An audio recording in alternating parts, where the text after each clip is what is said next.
Hey, what's going on? Long time. Conflict of interest, right? Toronto, LA, just confused. Hello, Daphne. How are you? You got the notification?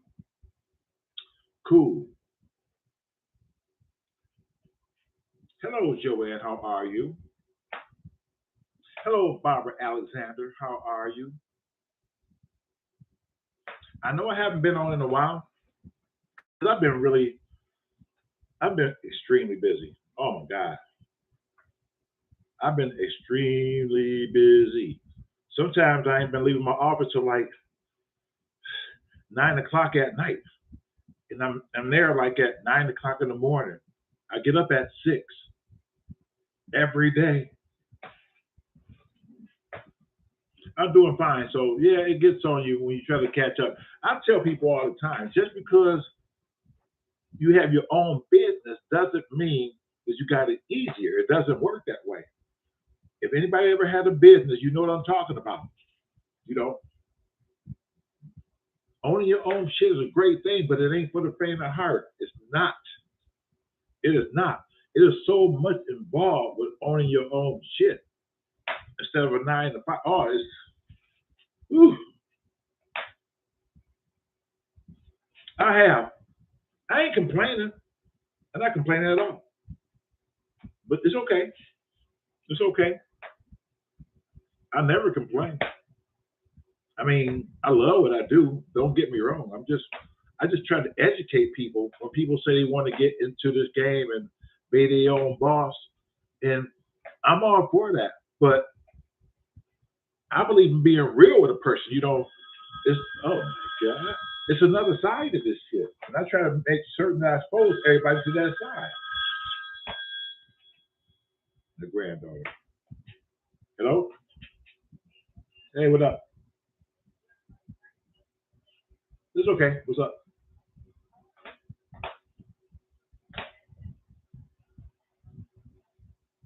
Okay. How much you need? Pardon me?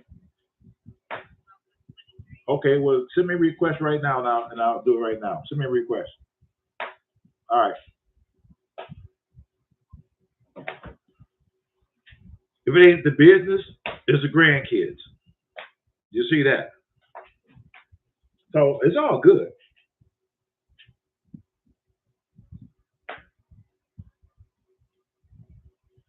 So, with that being said, I know it's been a while since I've been on, and things got to slowly build back up. I get it. You know, anybody who's been around me for years, like Barbara, they can tell you. I mean, I had a lot of shit going on. I had over 100,000 followers. I had uh, Dave had a fan club in Scotland. I had one in the UK. You know, and man, it's been something. But then when YouTube came in and just the politics of YouTube, that's why I'm moving. You know, they took my channel down. They had over 6,600 videos, over 6,600. You know, and over 100,000 subscribers. You just man, and I always thought about this. What would happen? And I said this before in the real talk. What would happen if you got to the point where you just couldn't do social media at all? Everything is gone. You can't do shit. You can't communicate with hundreds of thousands of people who've been following you for fucking years. You don't know how to contact them now. So most of your friends are on the internet. So if most of your friends that you created friendship with over the internet, I get it, they're gone. Poof. They don't know where to fucking find you. So what happens? How do you deal with that? And I always said that. And then it happened. And then it happened to me. I always said this shit could happen. What would I do? I got videos talking about this shit. I said, what would I do if I couldn't communicate with the world again? And the world knew I'd never existed no more. It's just in their mind. And that was deep. I've been thinking about that. It didn't fucking happen. It happened. YouTube in 2008, when I first came along, when you had music in the background in your videos, it was okay because YouTube was like only 3 years old at that point. So they were still building and figuring shit out about copyright infringement, the whole 9 yards. Unfortunately for me, in 2023, I get the fucking email from them saying, hey, you got 3 days to contact all these content holders so you can get permission. That's a process. 3 days. I got over 6,600 fucking videos. There's no fucking way. I can't do that shit in a month. 3 days. I can believe that shit. But I said, okay. So I knew I couldn't contact nobody, but what I'm going to try to do is I'm going to get up. Well, I'm on day one when I got this. I'm going to just, it was late. I said, I'm just going to just get up and find a way to import my videos or save them on CDs or something. See if I can get them off of YouTube because I had over 6,600 videos. And so I said, okay, I'm panicking. I'm feeling kind of fucked up because I'm about to lose the world. I'm about to literally lose the fucking world unless I can try to save it. I got up the next morning. I got a call. Immediately. Shay, your channel gone. Huh? And I kind of knew what was happening, but it was only on fucking day one. So why the fuck is it gone? You know, I'm like, yeah. I played. I said, well, yeah, I'm gonna check into that. I'll check it in. I'll let you know. It's just, I'm certain it's just, I'm sure it's nothing. I got it. I'm panicking. I'm like a whole up in church. I'm just shaking like a leaf. And I said, let me go to the computer and see if I can pull my channel up. Maybe she just thought that's what she thought. I went. As soon as I put it in, it had this little funny robot. It was red, doing this shit here, right? It said, your channel has been terminated for violation of YouTube policy laws, whatever, right? I was like, hell no. But you can appeal. I tried to fucking appeal 3 fucking times. That's when I found out I was talking to fucking robots. YouTube, you cannot talk to no live person. You're not going to talk to no real person. They got it set up that way. In 2005, when they first come along, you can kind of maybe reach out, touch somebody. But now, since they got so fucking big, they got robots in place that when I type something, it's going to be some type of keywords within my writing for them to give me some type of reply back that it's going to be slightly different, like it's answering my question from the first question. So I said, that before I thought it was robots. And so I sent. I'm waiting for 1 or 2 days for a decision. I get back. You violated the terms, so your channel will not be. I said, wait a minute. I fucking appealed that shit so many fucking times. I said, wait a minute. So I typed again. I said, this one I knew I was talking to a fucking robot. I said, listen, in 2008, you guys didn't have regulations on that at all. You didn't.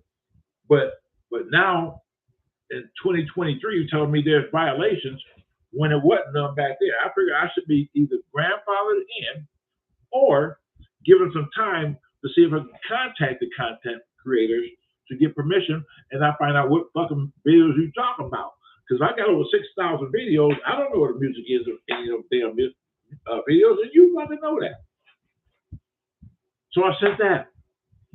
Then I get this generic reply again. Remember, it's just keywords, whatever you say in your typing, right? They got a sophisticated robot system that's going to really ask you like as a real person. But there's something in there somewhere to say, I don't know if it's a robot. Because at the end of the day, you still violated the fucking terms. No matter what the fuck they said, you still violated the terms. That's after that. I said, you know what? Fuck it. Just go on. Like over 6,000 of my content gone. just gone. I can't believe this. Not only is my shit gone, I can't communicate with nobody no more. Nobody know where I am. I couldn't get another channel right away, nothing. I didn't know what to do. So I was like, man, and I so used to talking to different people on the internet, and they used to talking to me, and all of a sudden we can't talk to each other. So I'm just doing my regular job. I'm not doing nothing fucking different. But at the same time, I know that part of my world is fucking gone. There ain't nothing I can fucking do about it. I know somebody's thinking about me, and I'm thinking about somebody. And it was just like they didn't want to hear that shit. So I waited, and I found a way to. I created another. They normally want to let you do another channel if you terminate it off their shit. So I'm just gonna say this. I found a way to switch a few things around so I can get another fucking channel, you know, and not have no fucking violations at all. Start from scratch. I said, if they don't delete this shit, I'm gonna be fine. And it was fine. Now on this channel, on that channel they fucking took down, I ended up having on my Real Talk channel like 7,000, about 7,000 people followed me at that point. That shit was fucking gone. Now I can't fucking do nothing. And all of a sudden, it said, okay, now you can monetize again. This is where I got fucked. Now you can monetize again. I said, oh, cool, I can start making money again. I love fucking making money. It's like a hobby. I'm sitting here like, okay. And so when you try to monetize your videos so you can start making money, you got to attach your bank accounts to different things so they know where to send your payment and your 1099 forms. I mean, this is business. I get it. You know, so when you're making money, I mean, but you're going to pay taxes on this shit too. Because you're like an independent fucking contractor. It's so much to this shit. And so that was gone. I couldn't fucking do nothing at this fucking point. And they took that fucking channel down. I said, oh, you know what? I'm just totally fucked down. I can't talk to no goddamn body. That's it. Man, y'all should have seen me. I'm walking around like, oh man. I mean, nobody knows the trouble. I mean, man, I felt like a fucking slave on a plantation. I had the world on my fucking back, and I couldn't do nothing. I couldn't reach out and touch somebody. And when they took that channel down, I said, now I got some legit shit now, right? Because my second channel went 3 years, 3 freaking years without no violations. I made certain there was no music in the videos. Hell, I made certain I wasn't even humming. Shit, they might say that was a fucking violation. I wasn't taking no chance on none of that shit. So any video I did with my second channel, y'all didn't hear no music in it. The only thing y'all heard was the intro in my videos, the Hello Detroit thing. Well, the guy who did that, Royce put the video together, and that was me actually traveling through the tunnel in that video in a white van. So the rap was here. So what Royce did, he took parts and pieces of that rap and put it on this video that he created for the Shay Show. When I seen it and heard it, I said, man, that's really nice. That's really nice. And so we good. So I started using that. So that's one of the things they killed me for using his shit. And when I reached it, so my third channel, I had reached out to him. He lives here in Detroit. I said, listen, man, I need permission to use your music in the Hello Detroit thing, because my son did the video, but we used your stuff. But I need permission, so YouTube won't fuck with me. He said, man, you go ahead and use that shit. He said, I've been watching the Shay Show for a long time. I'm honored you want to use that shit. I said, well, goddamn, that damn easy. And so it's just, I don't know what you got to do, but you contact YouTube and say that Pookie, me, has permission to use your shit, because I love the intro. And so I got permission to use this stuff. So that's the only music you hear in the videos now is the intro. but because I have permission to use that. But here's the killer thing about it. The killer thing about it is, it doesn't matter. You can have music in the background of your videos right now. It'll say copyright strike, but it said this is not a violation on your channel. This does not affect your channel. That's what it's saying now. And that's the shit I was talking about. That's the shit I kept texting them back. Like, it's okay to do that shit now. And I still don't fucking do it. And you still kill my channel. I don't understand. What they doing is this. What they did is this. I think it's bullshit. Because I was terminated from my very, very first channel that had like over 6,000 videos, when I had the violations in those videos, and I didn't take it shit down, I didn't give permission within those 3 days, look what they used against me. When I got ready to monetize my second channel so I could start making money again, you got to put that information in. And what happened was, I didn't think it fucking mattered. I bitched about that. I put the email address as a contact when they notified me about putting money into my account. So the email address just happened to coincide with the original email address for their first channel.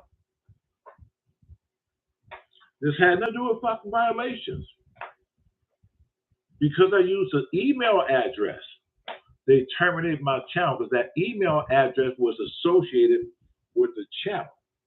And that don't make no damn sense. Maybe I'm one of them motherfuckers who just want to have one email. Why am I penalized for a fucking email? I didn't violate your terms. I don't get it. So, yeah, and that's why I'm moving to Rumble. This is exactly why I'm getting out. I'm getting off of YouTube.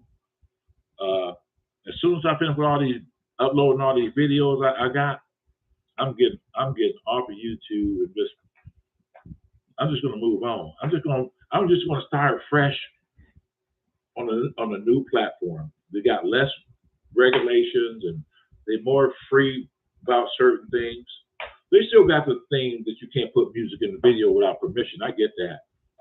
That's just copyright infringement. So they might differ a little bit from YouTube because YouTube allows you to do that shit now. But I don't know about Rumble. So I'm not really taking a chance to do that over here because I'm still learning. I'm still learning how Rumble works, the ins and outs, the do's and don'ts. The videos upload pretty fast. Overall, I think it's a really good app. Overall, when I went through everything and I went to the studio to see what functions this app does in studio versus YouTube. When you go on YouTube Studio, you can edit, you can do a lot of different shit. But I don't know about Rumble because I never really went to the studio to find out what it is you can do here. I mean, there. So I'm trying to figure it out slowly but surely. But what I'm trying to do, I'm trying to finish uploading all my videos. I'm trying to finish uploading all my videos, and it's a lot. So what I'm saying is this: what happened was this: when I lost my channel, my daughter called me. We was talking, and I had this depressed sound in my voice. I know I did. And she said, "What's wrong?" I said, "My fucking channel gone. They took my shit down." I said, I'm done. YouTube, I'm fucking done. I'm just not gonna do this shit no more. I really like distraught over that shit. Like it was affecting me on a whole bunch of different levels. I mean, like I'm doing what I gotta do. I'm making extra money over here on this platform, and I meet a lot of great people at the same time. And so that went on for, I think, before I even started my second channel. She started doing some research. My daughter Lena, she started doing some research and she called me and she told me some shit that I wasn't aware of. I mean, you think I'd be aware of it because I'm on the internet every day. I'm more tech savvy, but I just didn't do the research. She did the research. And she said, "Well, I'm gonna see what I can do." I'm wondering, like, what can you do? Just you don't be on the internet like that. But she did some research. That's one thing I give her.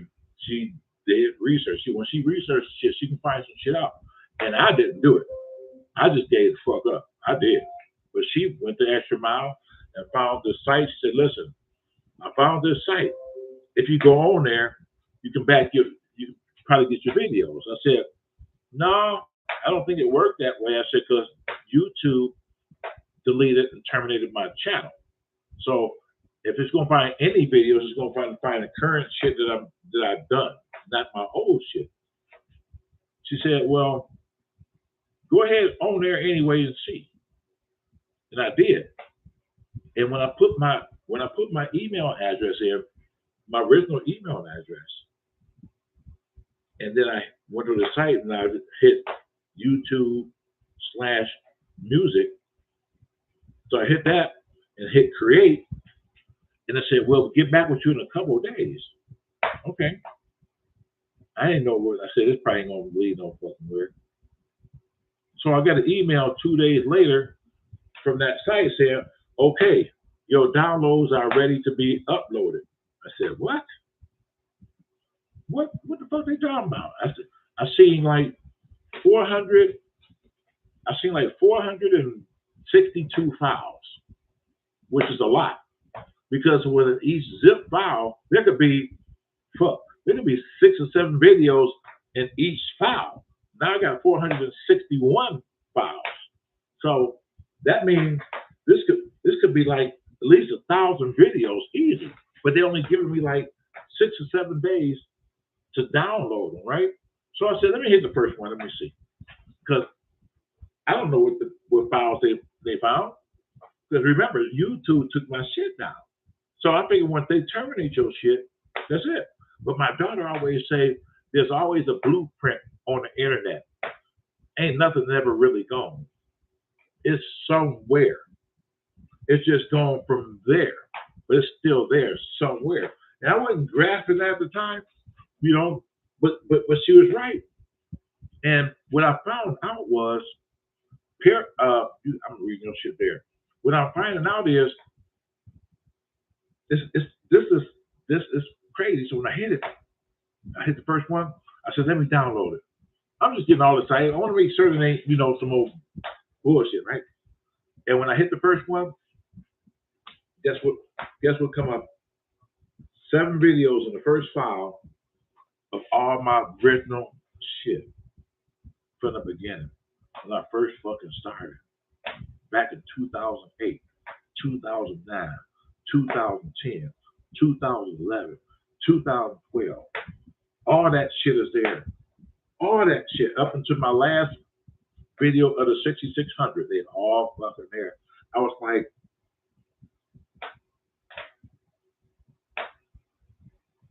I couldn't believe it. I thought I was fucking dreaming. I actually thought I was fucking dreaming. I said, this can't be real. I'm going to go ahead and I'm going to click and open one of these files. And it's going to just say, site. Shit. When I open up that, what was it? Something about what is it? Clip her ass for real. I did a video that I posted on Facebook and Rumble called, I just said it, Clip Her Ass for Real. My son Patrick put that video together. I never even fucking knew it, right? Him and Rose was always putting shit together I didn't know about. I didn't see the video until it was done. I think I seen the video like a month or two after just sitting there just in the basement bullshit with them one day, and they played it. I said, when the fuck y'all do that? They said, oh, about a couple months ago. I said, you didn't tell me? We could have been using that. That's a beautiful intro. What's wrong with you guys? We just trying to come up with some ideas. Oh man.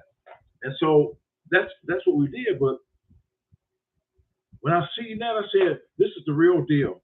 This is the real fucking deal. And so I automatically said, you know what?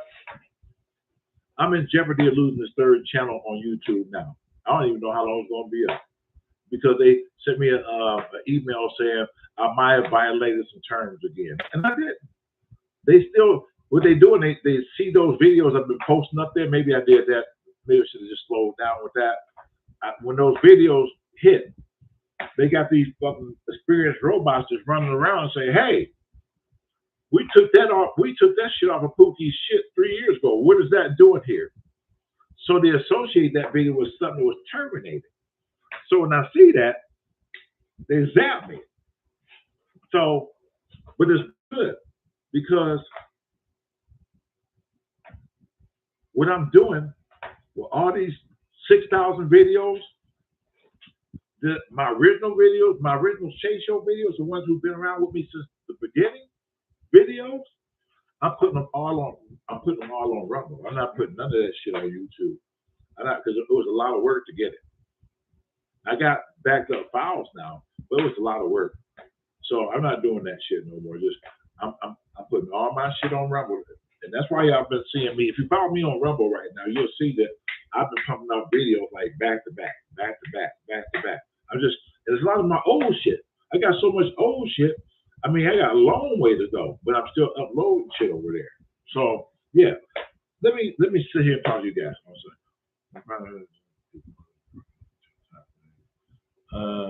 Find some more of your people over the platforms. Like, oh yeah. Well, I got people all over the place, and the Shay Show was kind of popular back in the day, over the years, and still kind of is.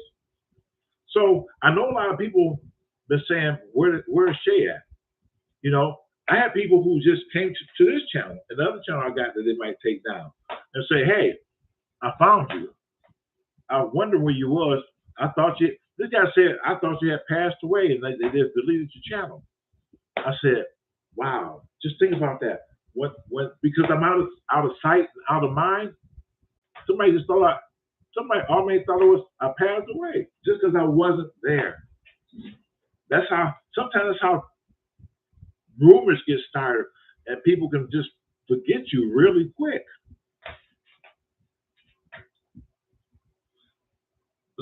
Okay, listen. If you remember me from Periscope, then you've been around for a long time. If you remember me from Periscope, you've been around for a long time. I mean, other than Barbara, I didn't know who else here even knew about me on Periscope. All the Dave videos, Lori videos, the Leonard King Kong, all those videos are there. Every last one of them. It's just taking me time to download all the videos. It's a process to download these. I got them. I just don't know which file they're in. So every now and then when I'm downloading the videos to a hard drive, I'll open maybe one or two files just to see what videos is there, see if I got a surprise. But then I'm getting close. But the videos is like, they're all over the fucking place in all those files. So that's why it's going to take me a long time to download them and upload them. A long time.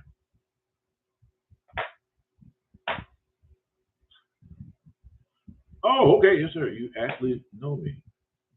Oh, then I probably do know you. You quit. You said used to be a content creator. You stopped? Let's talk about this.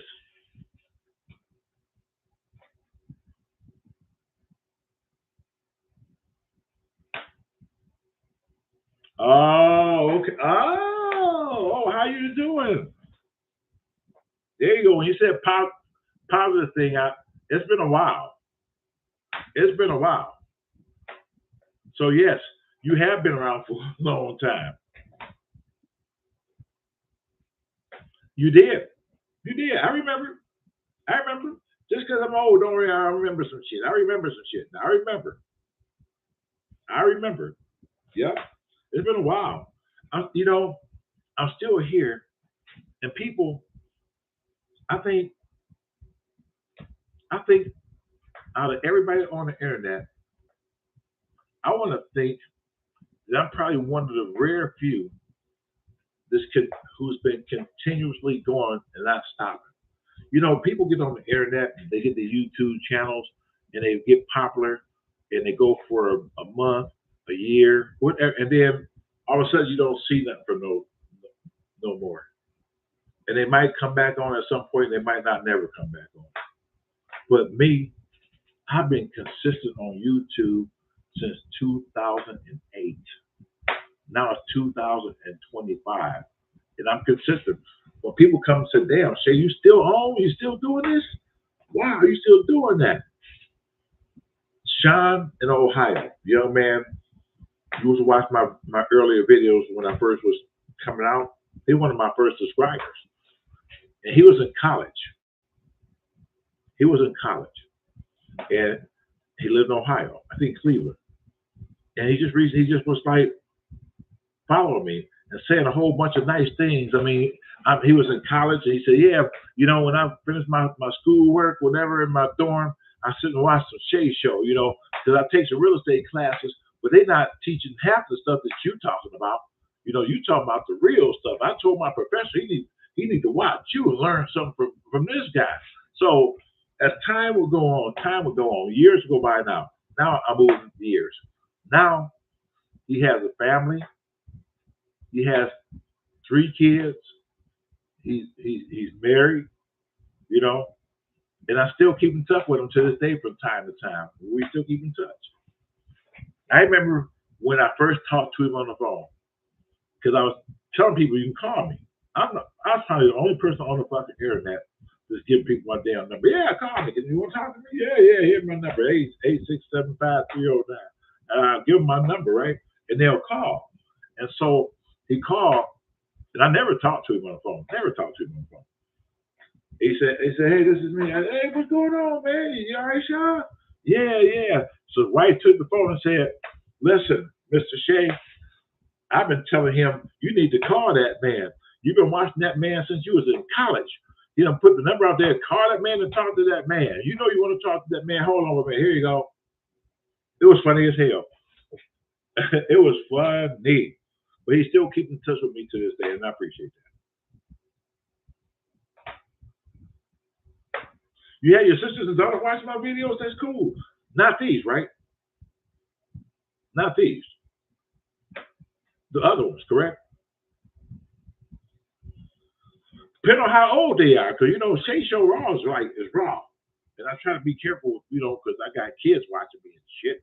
I ain't trying to make no bad impression by using all kind of freaking cuss words. You know what I'm saying?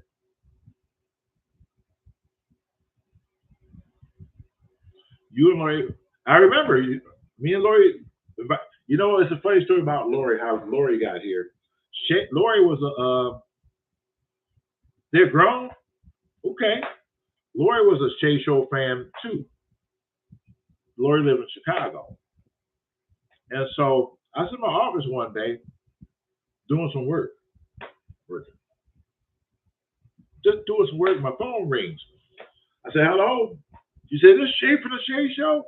I said, "Yeah, who is this?" She said, "This is Lori." "Oh my God, I can't believe I'm talking to you right now." I said, Lori who?" She said, "Lori from Chicago. I live in Chicago and I watch the Shay Show all the time."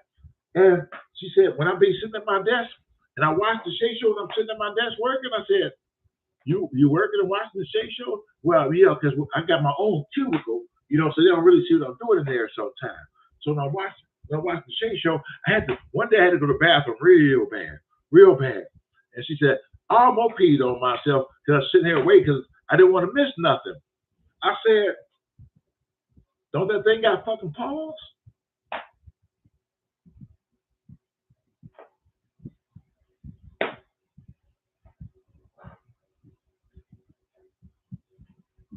She said, yeah, you're right. It's just that you so funny and you so real.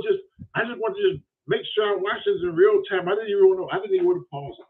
I said, well, I don't want you peeing on yourself and shit. Or maybe you should wear a diaper to work or something next time you watch my video. Wait, man, wear a diaper to work. You'd be all right. So she started laughing. She said, well, listen, I want to come down. I got a vacation coming up. And this is weird. People want to fucking come down here to fucking visit me, but it was okay. I was cool with it. I mean, strange people. I don't know nothing about it. They can be mass killers. I could be one for that fact. And they coming down like they coming right to my lair. Damn. I said, somebody really, really trusts me so much. I said, okay, when you want to come down? She said, well, I'm going to put up on my vacation in 2 weeks. So I can be there in 2 weeks. I said, okay, that's fine. She said, well, and I'll get situated. I'll get my accommodations, blah, blah, blah, blah, blah, blah. I said, okay, no problem. And so it was time for me and Dave. We went to the Amtrak to pick her up from the Amtrak. So we just waiting. We wait. We get watch the people get off the fucking train and shit. You know, like how they do to everybody. What's up, Poogie, my man? Right on. And so he said, "What she look like?" I said, "Hell, I don't know. I ain't never seen her before." I said, "I just talked to her on the phone. I don't know the hell she looked like." You know. And all of a sudden, this person gets off the fucking train with a Shay Show T-shirt on. I said, that's her right there. And she came over there just like she knew us off the bat. She just hugged me like, hey, Sherry, Sherry, so glad to meet you. She said, hey, the cameraman. She said, you know, you are nuts. You are crazy. Like that. We just started laughing. And so I said, so we got in the car and we started driving around the area show because she'd never been to Detroit before. So we started driving around the Shay Show and had a really good time. And so we get ready to go somewhere. I said, where's your accommodations? Where are we taking you? She said, oh, I really didn't make no plans. I said, well, how long are you here? You leaving tonight? She said, no, I'm here for like 4 days. I said, but you said you didn't make no accommodations. I mean, she said, well, I didn't know. I said, man, who you thought you were gonna come with? And she, I got a wife. I'm fucking married. Shit.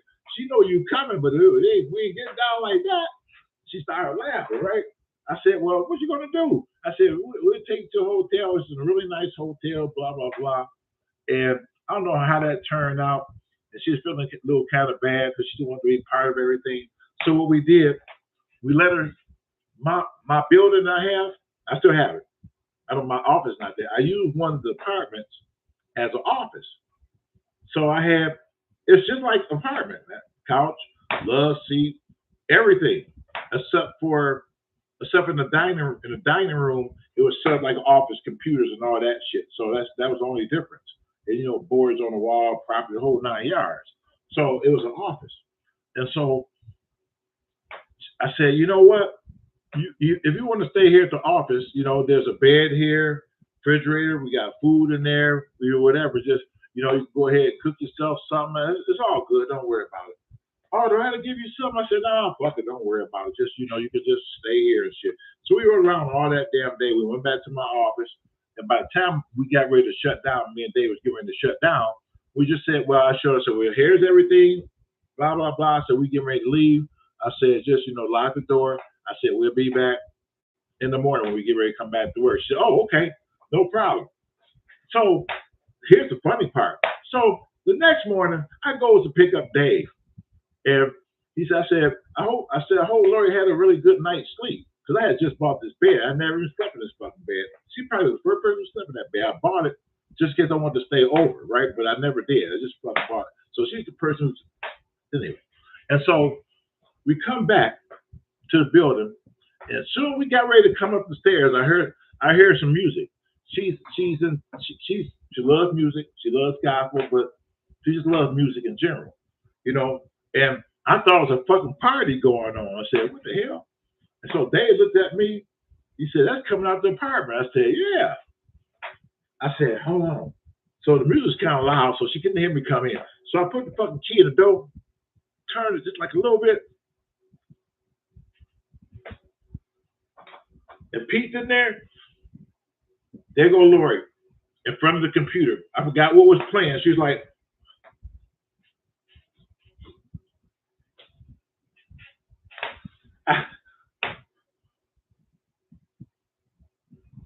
and I startled her. I said,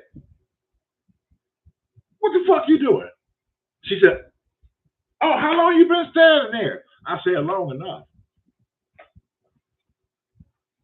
You okay? Remember, I just fucking met her. So I said, maybe she crazy. But she said, no, I'm fine, Chad. I'm just having a good time. You made me feel comfortable. You made me feel at home. And when I'm at home, this is what I do. When I'm comfortable, this is what I do. And I just feel so comfortable. That's all. I said, okay, I just want to make certain because I thought you had fucking crazy or something. I didn't know. Dave was getting ready to run back down the steps and shit. And so as time went by, she really she was there for like 4 days, and then she ended up. It was Dave that she had to leave, and she started crying. And I said, "What's wrong?" She said, "I don't want to leave." I said, "I beg your pardon?" She said, "I don't want to leave. I really don't." She said, "I feel like I belong here. I feel like I belong part of this. I don't know what it is," but she was crying. I said, you can come back next time and fucking visit. No problem. No problem. Yeah, dancing. Yeah, she danced to Bob Marley. You remember the fucking video? Barbara, remember this. She was dancing to Bob Marley. Thank you. You are right. So that's how far Barbara go back. And so I said, well, you can come back at some time. You know, I'm glad you came down. I appreciate you coming. So we took her back to the train station, and she went back home. And she called me as soon as she got down in Chicago to make certain that she got back. I want to make certain she got back. You know, I can tell police authorities, hey, I put her on the fucking train. I don't know what happened after that. I built that shit. Don't play with me. And so, let's see, maybe a year went by. She's still watching the videos. She still called. Well, during this time, it was like 4 or 5 major networks come to me, actually come to me, and said, are you interested in a reality show for television? And at the time, I said, this shit can't be real. But then I realized shit like this happened to people on YouTube. I see Justin Bieber, look at that motherfucker. So I said, well, okay. And I started answering emails. So the first one was from Hudson Media in New York. Big production company. All the majors. They deal with Bravo, A&E, True TV, and whatever TV you can imagine. They own Oprah's network, everything. So they reached out to me, and I talked to them. They sent me some type of contract to go over, and I said, oh, okay. And I said, well, let me get this to my attorney. I don't want to rush to sign nothing, because even though it might look simple to me here, there might be some wording that I'm interpreting differently that I don't know how to interpret. So his motherfucker over here, he went to school to learn how to decode some shit that I really can't see. You know, so he said, don't sign that shit. He said, you sign this, they own everything. Everything. You can never use the Shay Show again. If you go on the reruns, you don't get residuals. I mean, that's all they shit. You're only going to make whatever season that you work in the TV. If you last 5 seasons and they give you $100,000 a season, then after 5 seasons you cancel, that's it. You got $500,000. That's all you got. That's all you got at their pilot for 5 or 6 months. That's all you got. Period. Now what you're going to do? Then you got to pay taxes on. Then you got to pay taxes on that. So it's a lot to this TV shit. It's more to it than just fucking being on TV, you know. And I said, well, no, I can't sign this, blah blah blah blah blah blah blah. And I explained why. They said, well, if you're interested again, you know, reach back out to it. I said, yeah, fuck, I can do that. And then Pink Sneakers Productions in Florida reached out to me. Oh, another production company. They do a lot for a lot of TV shows that's on TV right now. And they reached out and they sent me almost similar to the same type of contract. I said, well, this is the same shit as that last contract from Hudson Media. You know, he done decoded this shit for me already, so I know what these hidden words are. So I can't sign this. And then they start auditing new talent off with $2,500 per episode. Auditing new talent. So I'm supposed to be new talent. And so Royce told them in a meeting, said, well, no, we can't do $2,500 an episode for a new person. They said, well, he is new. They said, Roy said, well, he knew to you, but y'all came here. He knew he'd been around for a long time. That's why y'all came. Because you see that he'd been around for a long time. You see he got people who follow him. That might translate big into fucking TV. The work for both of you. So we can't do $2,500 if we decide anything. I'm sitting here like I'm watching my son like, yeah, what he said. And they said, well, what are you talking about? So there is a cap that we can do only for newcomers. And so they said, would you do if we can sign the contract? Would you do $3,500 per episode? Episodes in TV terms, for you who don't know, episodes is not like 12 like a year, like regular TV and shit. Episodes is 10. 10. 10. That's what in TV terms for the reality episodes are 10. They do them in fucking 10. Which means that'd have been $3,500 times 10. Do the math. $3,500 times 10. It's not a lot of fucking money. It's not. It's more than $2,500 an episode, but it's still not a lot of money because out of that 35, like people like Dave or Royce or whomever, that's my overhead now. That's my overhead. That's not within their budget. We give you $3,500, so whoever you fucking decide to tag along, and that's up to you what you want to give them. Again, this is not going to work. This is not going to fucking work. I said, wow, it's just this is not going to work. And so when the lady called me back, she said, did you go over? Did you sign the documents? I said no, and I explained why. And you know what she told me? She said, I applaud you. I said, yeah, you do? She said, yeah. She said, you'd be surprised how many people want to be on TV so bad they just sign contracts without reading them. She said, you obviously took the time out. She said, I respect that. I respect what you're saying. I said, well, I'll tell you what. If you guys ever get to the point when you're on a real reality show that's not scripted, just following somebody around on a day-to-day journey, whatever it is, I said, and then we could talk. Because I don't want to read no scripts. I don't want nothing set up and all that shit you see all the time is scripted, is set up. I don't want none of that shit. Whatever's happening within my world, within my space, at that time, that's it. That's reality. That's reality. If you're not going to do reality TV, why are you calling it fucking reality TV if you're not going to let it be about reality? See, that's the thing I don't understand about that shit. Reality TV. Reality TV is not reality if you got to throw a script in somebody's fucking face. What's reality about reading a damn script? I wasn't going to do that, and I wasn't going to compromise myself, and I told her I wasn't going to do it. And she respected that. So some time go by. Well, HGTV at one time had reached out.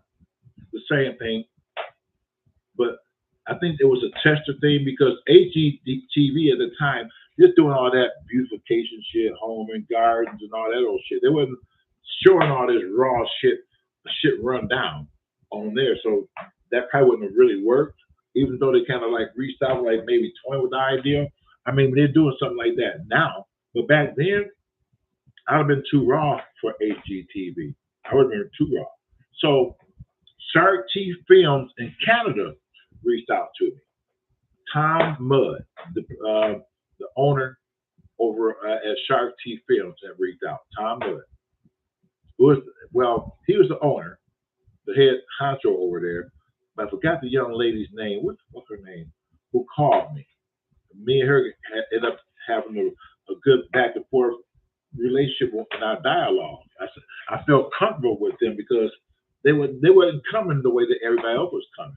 So I told them, I said, listen, before you send me any type of contract, I said, I've been approached by like 3 other people, and this is what they said, and this is what was going on. So, and I declined. So I just figured, like, I'll tell you guys right now that I'll probably say the same thing that I said to them if you talk in the same way. I said, because with me, reality is reality. This is what it is. This I said that's why everybody's fucking here, because the reality is shade. I tell people all the time, the Shade Show is not about um, real estate. Real estate just has to be a part of the Shade Show. It's my the Shade Show is like my everyday life of what goes in it. Y'all might see me going in a damn store and get some coffee or something, or you might see me at a rehab. You might even see me at a picture. Or you might just see me just riding around in the street. That's everyday reality for me. And I told people, I said, I think people really appreciate a show that comes on TV that's not scripted at all. A person in his natural habitat just doing natural shit. Look at Honey Boo Boo. I mean, goddamn, Honey Boo Boo. I mean, if that can survive at some fucking point, I don't know why I couldn't. And so, as time went by, they said, "Well, listen, can we do this? Will you sign a 6 month a 6 month holding agreement?" I got it in my room, my file cabinet. Can you do a 6 month holding agreement? I said, okay. Well, I know what holding is. I said, but let me hear what you say holding means in terms of what we're talking about. So just tell me. He said, well, and we can. He said, well, you can just sign a holding agreement without holding you to anything, but we are saying we want to reserve the right to do something with you first. So that means if you sign this, if Hudson and if any other people reach back out to you, you can't do nothing with them because you'll be under a 6 month contract with us. And I said, you know what? I'm not no fucking rush for anything. I said, I'm still gonna be doing my thing. I said 6 months ain't shit. I said, I can do 6 months. I said, so you put this in writing that this is what it is. For 6 months, I just can't talk to anybody else. That's it. They said, that's it. I said, okay. I said, put it in writing. It is, Kay. It is real raw and it's uncut. This is who I am. This is who I am. And so they put it in writing and they sent it to me. And so it wasn't really a long document, but it was enough to I understood. And so I let my attorney look at it to make sure there was no bullshit in the game. They said, yeah, this is straight up. Just 6 months. You just can't talk to anybody. You can talk to somebody, but you can't sign with anybody. I said, oh, I'm good with that. I'm loyal. I'm loyal, so I got no problem with. I got no problem with that. I was with my wife for 33 years. For 33 years. 33 years with that woman. And she wasn't just my wife. She was like, Pam was like my best friend.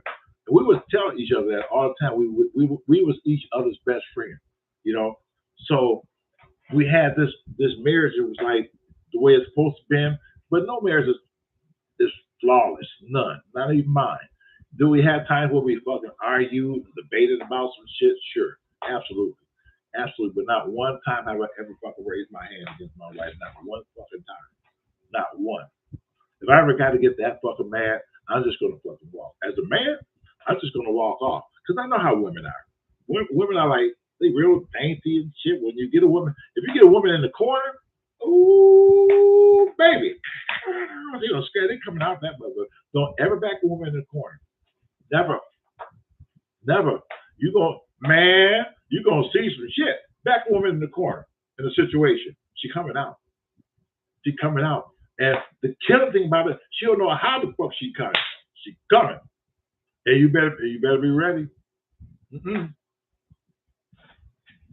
Yeah, she was. So I said, okay, that's cool. So I signed this fucking agreement not to talk to nobody for 6 months. So they put, you guys probably seen my sizzle reel. It says sizzle reel shit. Well, that's the video that Shark Teeth put together to send out to the networks, A&E, Bravo, True TV. Oh my God, I forgot. You know what, honey? I forgot. I'm gonna do it right now. Did you send it? I'm sorry. No. It's not okay. I just God damn. You could have been needing that shit, and I'm sitting here. You could have been there starving and trying to get your last steak and all kinds of shit, and I just flopping like damn. I told him to send me the money like 10 minutes ago, an hour ago, and I'm still sitting here. I'm on the side of the road, just like Pookie them out here fucking with me, blah blah blah. I'm sorry, honey. No, I'm sorry. I'm gonna do it. No, no. I'm just listen. I just want to make certain, honey. Yes, thank you. Yeah, no, I forgot to order my car part, and Grady gonna fix my car tomorrow. And it say like if I order it by midnight, because I got prime shipping, it'll still come tomorrow between like 5 and 8, I think, or 4 days, Right. something like that. So I was just trying to order it before tonight, and I forgot to actually tell Mom that if she could have brought it home today. So I'm Oh, like, yeah, no. I got you. I just listen. I'm just running off at the damn mouth. You know what? I'm gonna do this shit. Did you send me a request? Did you do it? yeah. Hold on. Don't hang up. I'm gonna make sure because if I get sidetracked again, you what? Hold on. Let me see. Let me see. Hold on.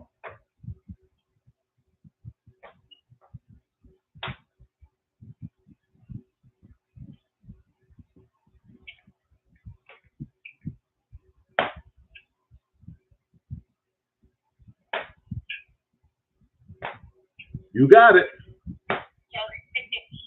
Okay. You got it. I just said it. So ain't no shit in the game because you got it. Yeah. Excuse us. Confirmation, please. Yes, I see it. You see it? Yes. Okay. All right. All right. You have a good night, honey. I love you man. too, man. I love you too, man. All right. That's the kind. That's the relationship I have with my grandkids. That's my granddaughter. She's like, fuck, she is 20. I think she just turned 27. I brought her home from the hospital when she was fucking born. She's a little bitty ass. Oh my freaking god! Yes, mommy.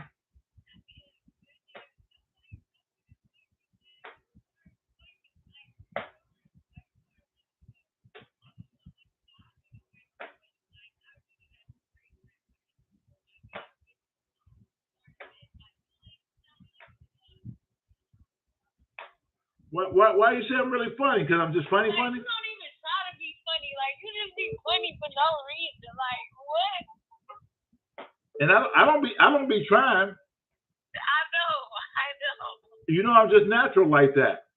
Yeah, me too. I was just born like this. Like, it just was in me. Thank you. Okay, well go ahead and do your thing, honey. All right, good. All right.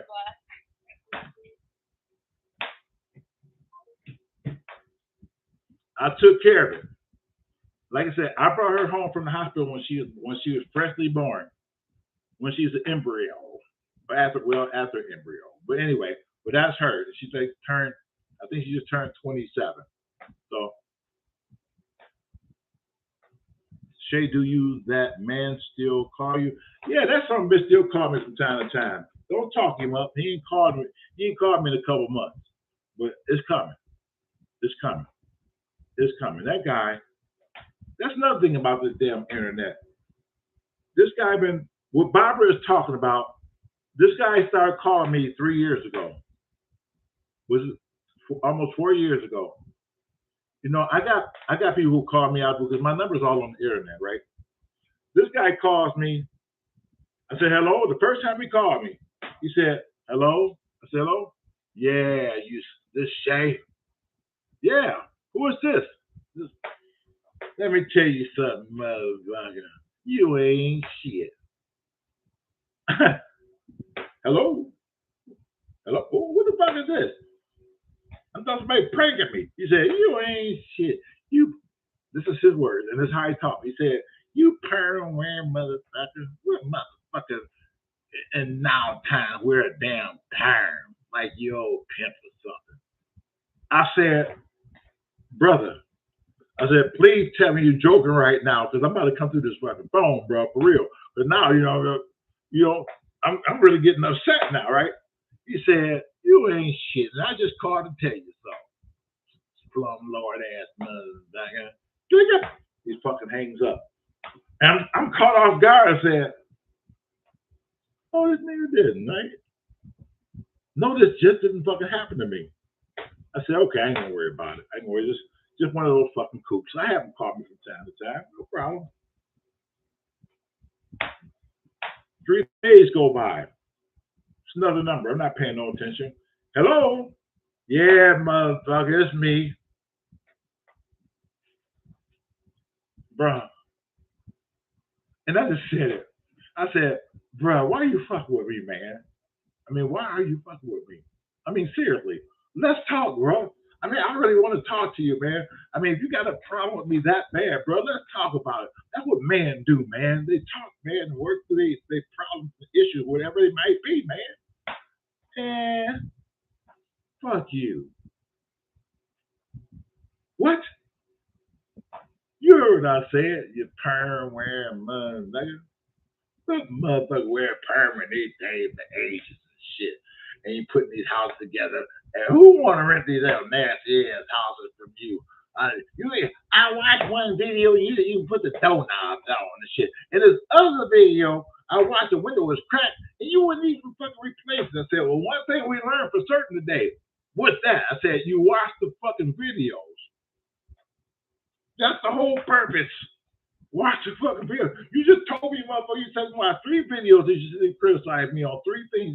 That means you watch the shit all the way through because that one thing you talking about is towards the end of the fucking 20-minute fucking video. Now, why are you playing? Man. And so he hung up on me. I said, when I went off on his ass like that, right? I said, this mother, I know he gonna call me back no more.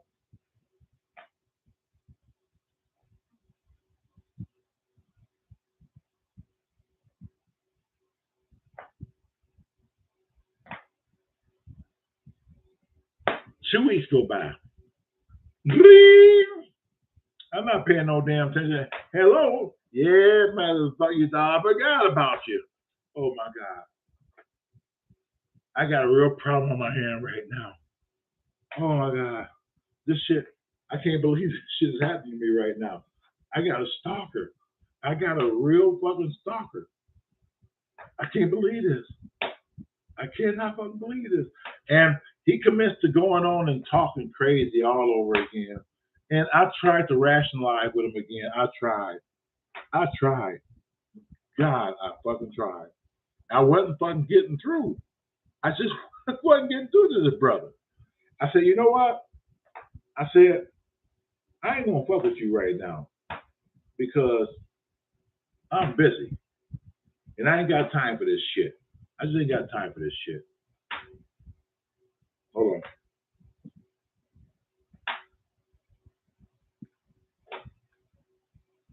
Text my granddaughter. My other granddaughter now.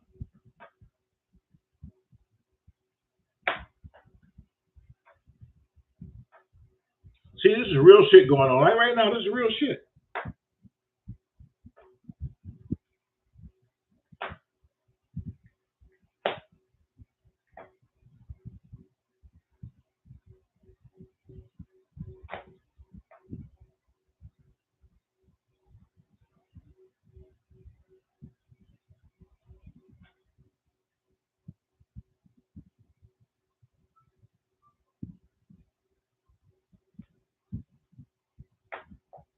So I'm sitting here like, okay, maybe this guy, and I told my brothers about it, right? They said, oh man, this guy's just crazy, man. He's gonna stop. And it didn't. Everything went fine for like maybe 2 months, maybe about 2 months, maybe 3. I had forgot about this guy. I'm just like living my life, having a good time, not thinking about this guy, just going about life. And all of a sudden, my phone rings again. 3 months go by, I kind of forgot about it. Yeah, motherfucker. That's right. I'm on your ass. I'm going to stay on you until you start fixing those houses the right way. I said,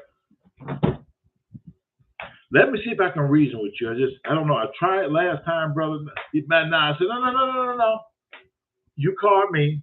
The least you can do is hear me out. I know I'm not gonna make sense to you, but just listen for a minute, bro. I mean, I figure like you owe me that. Much as you call and fuck with me, I mean, you at least owe me. Let me say something, bro. What you got to talk about? Ain't nothing I need to learn for your ass. I said, but you calling me. I just can't keep this one-sided, sir. I was trying to talk to you. I was trying to trace this stuff. I said, we just can't keep this one-sided, man. I mean, if you're going to call, if you're going to debate about something, if it's something in my videos that you've seen that you think that could be better, I said, I'm open. I'm an open brother. I mean, yeah, you can be part of what I'm doing. I mean, I went there with him. Fuck that shit. I want to come down there and show slow Lord ass and shit. You just make certain you just put them damn and fix that damn window. I watched that video again and it ain't fixed. I said, because it's the same fucking video. Why would the fucking be fixed if we watch the same video? Bruh, you do have a problem. I said, yeah, this guy Cooper for Cocoa Pops. So just when he said that shit, I should have known. I just fucking should have known. And I had to hang up on it because I wasn't getting through. So long story short, 4 years later, for 4 years, let's get back to what Barbara said. For 4 years, this brother been calling me for 4 years continuously. 4 years. This is 2025. He might have called me 4 times this year. He's slowing down. 4 times this year so far. 4 times. So it's amazing. It's amazing that a grown man would do something like that. A grown man. Me and Daryl was riding one day when he called. And I told Daryl, I said, it's this motherfucker again. I said, I recognize this other number. It's this motherfucker again. He said, the motherfucker been calling you for the last couple of years? I said, yeah, that's him. He said, go ahead and answer it. Go ahead and answer it. Give me the phone. So Daryl answered on he said, what is wrong with you, man? Who is this? Shave brother Daryl. What the fuck is wrong with you, man? Why you keep calling my brother with all this stupid shit, man? Ain't you got a woman? I mean, damn. You don't have no type of life at all that you got to call another man for all these years and torment another man? You ain't getting no pussy or something, man? I mean, what's wrong? Talk to me, man. Talk to me. Maybe we can help you out, brother. It was so funny. It was so funny. It was on speakerphone. I don't need no help from you, motherfucker. Blah, blah, blah, blah, blah, blah. I said, Daryl, hang up on that motherfucker. Just hang up on it. Just hang up. So, yeah, he still called. Not as much, but he still called. After 4 years, I give it to the brother. He's consistent. He consistently fucking annoyed me. Yes.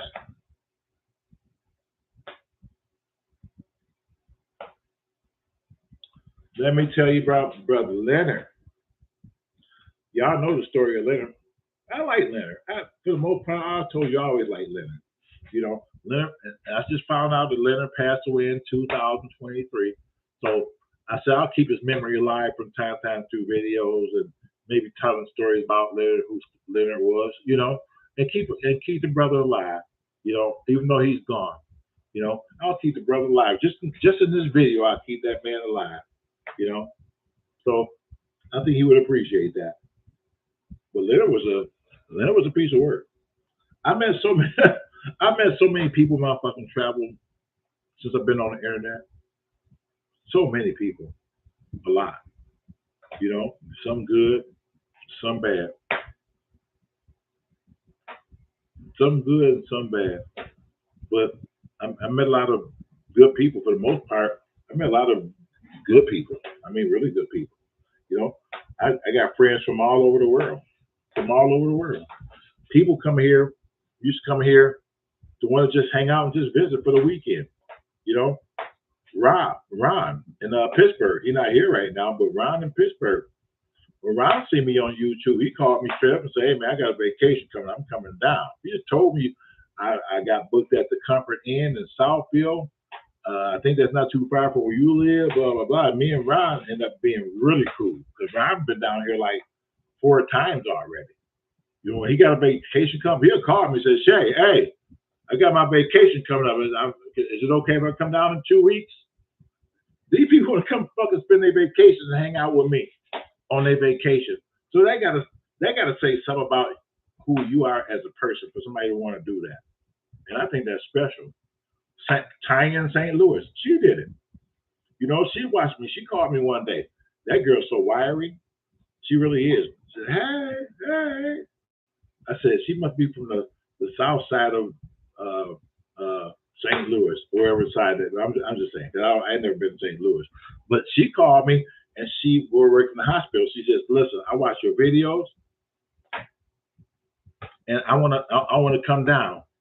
I got a vacation coming up. I said, oh, the vacation thing again. People want to come on their vacation. Well, it's cool. And so we set up for her to come on her vacation. So she came down, and that when I say she's wiry, she is fucking wiry. She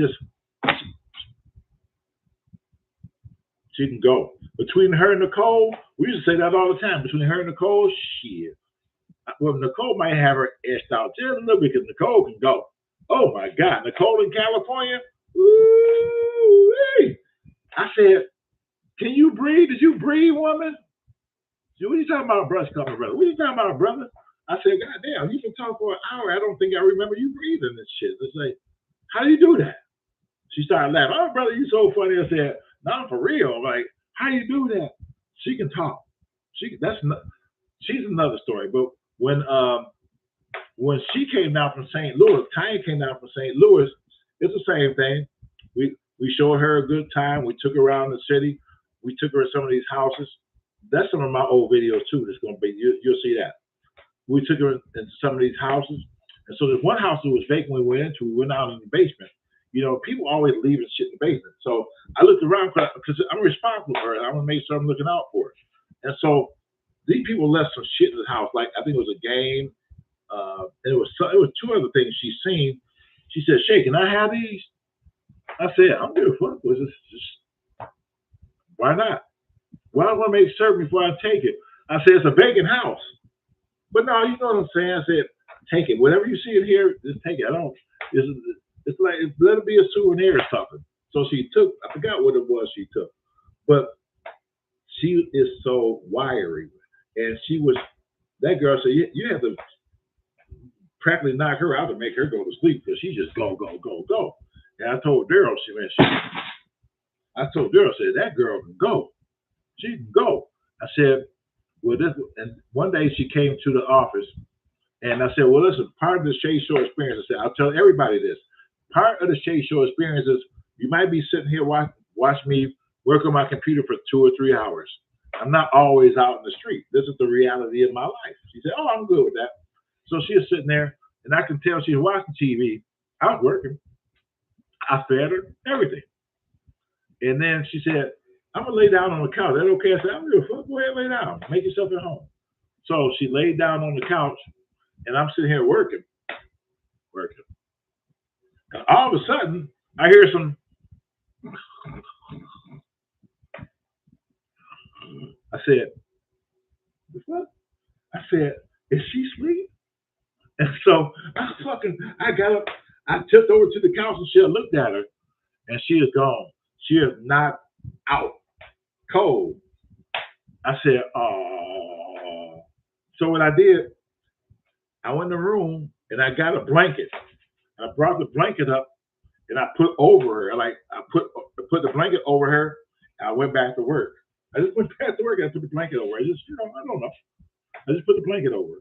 And so I went back to work and said, well, I don't have to worry about her, just wondering what I'm going to do now because, if she done fell asleep, I'm good with that. So Daryl and Ray comes in. At some point, Daryl and Ray, his best friend, Ray comes in. And so he was like, he said, that's Tanya? Yeah, man, she done crashed out. She done fell out. And she got up. He said, Tanya, hey, Daryl, what's going on? And Daryl felt bad for her. Daryl said, hey, listen, come on, you ride with us. Well, we're going to take you around and see a little bit more while Shay go ahead and do his work and stuff. She said, Shay, yeah, go. Get the hell out of here. Go.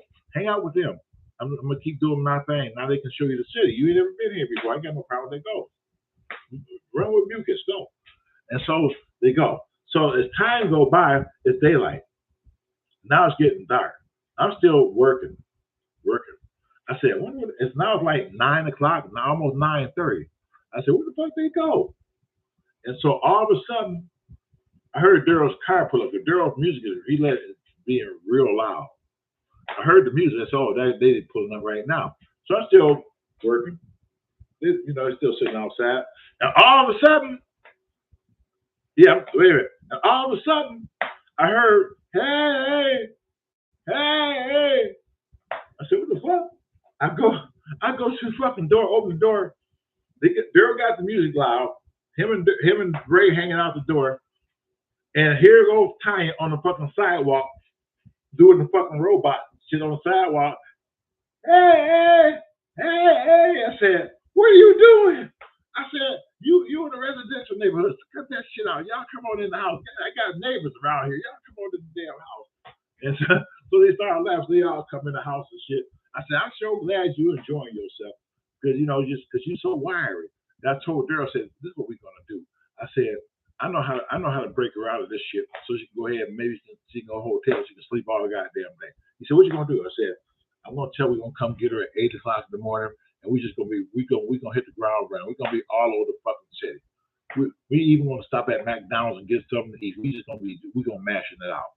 I'm just going to keep her involved, walking, doing things in videos, everything. I'm just going to tire her ass out. And so about 5, 6 o'clock come, she was still wired. She said, I had a really great day, yeah, blah, blah, blah. I said, yeah, no problem, yeah. I said, well, listen, you play pool? She said, yeah, I can play pool. I'm from St. Louis. I said, okay. I said, well, we're going to go to the pool hall. He said, when? I said, shortly, let me wrap up here in about an hour, and we're going to go straight to the pool hall. Okay.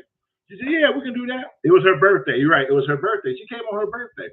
So we go to the fucking pool hall, the Cushing & Q in Livonia on off of Inkster Road. So if you live in Detroit, because I go there from time to time, if you live in Detroit and you want to play pool, billiards, go to the Cushing & Q on Inkster. It's on the service drive. It's on the Schoolcraft service drive. So if you take a 96, come up at Inkster, and once you cross the light, is the pool is snooker. It's snookers. Whatever. It's right to the right. It's over there. So we went there. They serve beer. They serve food. They got like 30, 40 tables. It's like a sports bar almost. They got TVs all around the place. It's a really nice place, And so we went there and we started playing pool. And now 6 o'clock turned into 7 o'clock. 7 o'clock turned into 9 o'clock. 9 o'clock turned into 10 o'clock. She started to wound down. I'm looking at her, I said, she's sitting there with me and Daryl playing. She's sitting there on a chair like this. I looked at Daryl, Daryl said, I think she's getting tired now. I said, no, I'm going to make certain, goddamn, we'll keep this shit going. We're going to keep her playing. I'm going to make certain her ass is tired. I said, Tiny, come on, your turn to play. Oh, y'all go ahead. Y'all play another game. No, fuck that shit. That's not how that works and shit. We're in Detroit. This is how we do it. You got to play. It's your turn. You got to play. They kill you with that kind of shit here. So she said, all right, Shay, I'm coming. I'll come up there and play. And so she got to the point, I can tell, I got pictures. I seen you pictures. I got pictures of her leaning on the fucking table shooting and stuff when she was kind of coherent. And so as time was going by, I could tell she was getting tired. Now I could tell she's really getting tired and shit. So she sat back down. Now it's like 11:30. Remember, we've been gone all day since 8 o'clock that damn morning. And so I'm going to make certain I tire her ass out. And so I said, Daryl said, she was like this. She's sitting in the chair like this.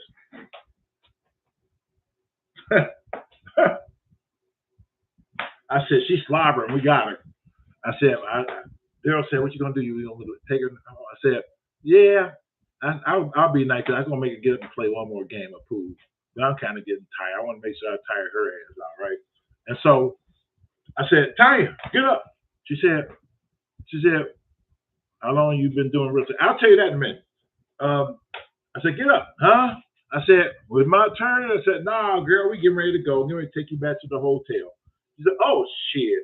She got her ass up and shit. She had no problem moving in. She had absolutely no problem moving in. So we got in the car. She got back in the back seat. So Daryl started the car. We're sitting there talking for a few minutes before we pulled off. So we pulled off. As soon as we got to the service driver and shit, I didn't hear anything. Me and Daryl were still talking. And so by the time we hit the freeway to go all the way back to Southfield, and I said something to her, I said, yeah, Tanya, blah, blah, blah. And she didn't answer. And Daryl said, did she hear you? I said, hold on, let me look. I look back there.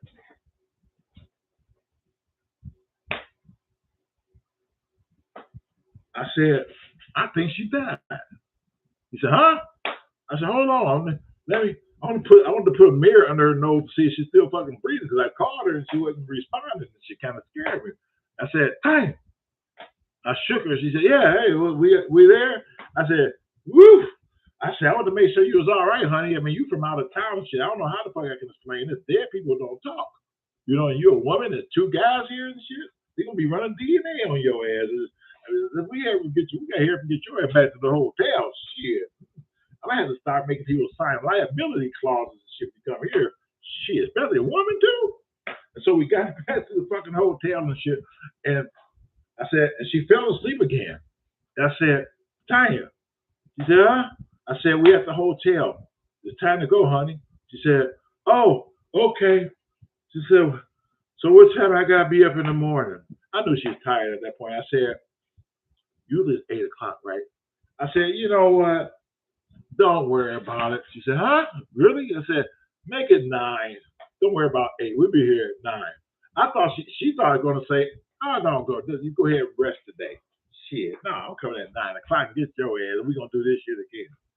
Oh, man. But she's a good sport about it. She's a really good sport about it. So she's been trying to come back down here for the longest. I mean, everybody who comes down here always want to try to come back and hang out. I mean, I'm a boring guy. I am. I'm the most boringest guy you're ever going to fucking meet. It's just my life. It's just who I am to make you want to be around me, because I'm a natural person. You heard my granddaughter. You heard what she said. She said, Granddad, she said, you are just so naturally funny without being funny. She said, you like this all the damn time. I love it. And that's who I am. I mean, so when people meet me for the first time, whoever I am right here, this is who I am when you meet me. I'm no different. I tell people that in a minute. If you're expecting something different, then you don't want to meet me, because I don't put on no faces. I mean, this is the face I got. I'll take this face with me everywhere I fucking go. Everywhere. Because I want people to know that I'm genuine and this is who I am as a person every day. I have my flaws, but at the same time, this is who I am as a person. This is me. I want you to meet and know the real me. Do I have flaws? Of course I do. Everybody does. Am I perfect? Of course not. Close. But no, not at all. But one thing I can say, and anybody who met me will tell you, I'm real. Barbara met me. Barbara came down here. She'll tell you, I'm real. I'm the same way in person as I am right now. Barbara Alexander is a perfect example of that. She would tell you, she actually been here for 3 days when we had the Shay Show birthday bash in 2019. She stayed here 3 days along with everybody else. So yeah, this is who I am. This is who I am. So do you make a new video today? Byron, what I did today, other than working, was upload videos. I'm still uploading my old videos that I found. I'm uploading it's a process. So I've been spending the last week between what I have to do and upload and download these videos, because the site goes away, the link goes away on the 14th. And I'm not going to get them all, so I can send another request for them to send them back out again. I can do that, but the problem when they do that is they'll send the same 3,000 files, but they won't be in the same order, even though I'm writing it down. Like, perfect example.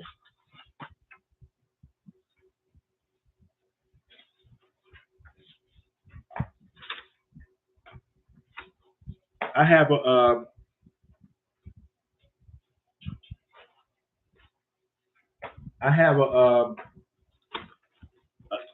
two external hard drives.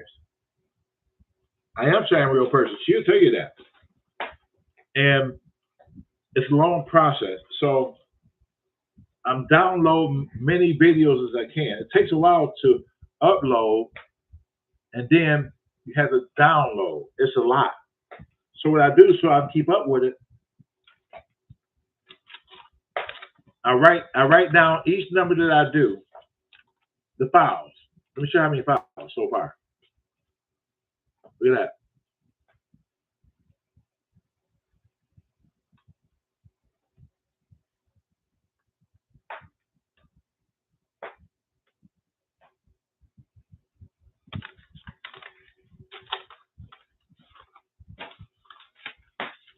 Second page.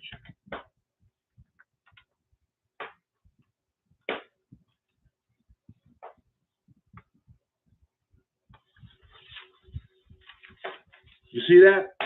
Those are files just on that site. And what I do, I have to download maybe 5 or 6 files at a time, maybe 7. And when I download them, they come in zipper files. So I have to extract the videos out of each zipper file. So each zipper file might contain anywhere between 4 to 8 videos per file. And it takes a long time. The more files you have, the longer it's going to take to upload. And then when it's uploaded, I have to turn around and select all of them and send them and download them to my external hard drive to save. It's a long process, real long. So I try to, like on a Saturday or Sunday, I'll try to, I might sit here for 8, 9 hours, upload videos, 10 hours. Tonight, when I get off, it's 11:16. When I get off here, I'm gonna try to upload for about another hour when I get off here. Listen, I do a lot. Trust me, I do a lot.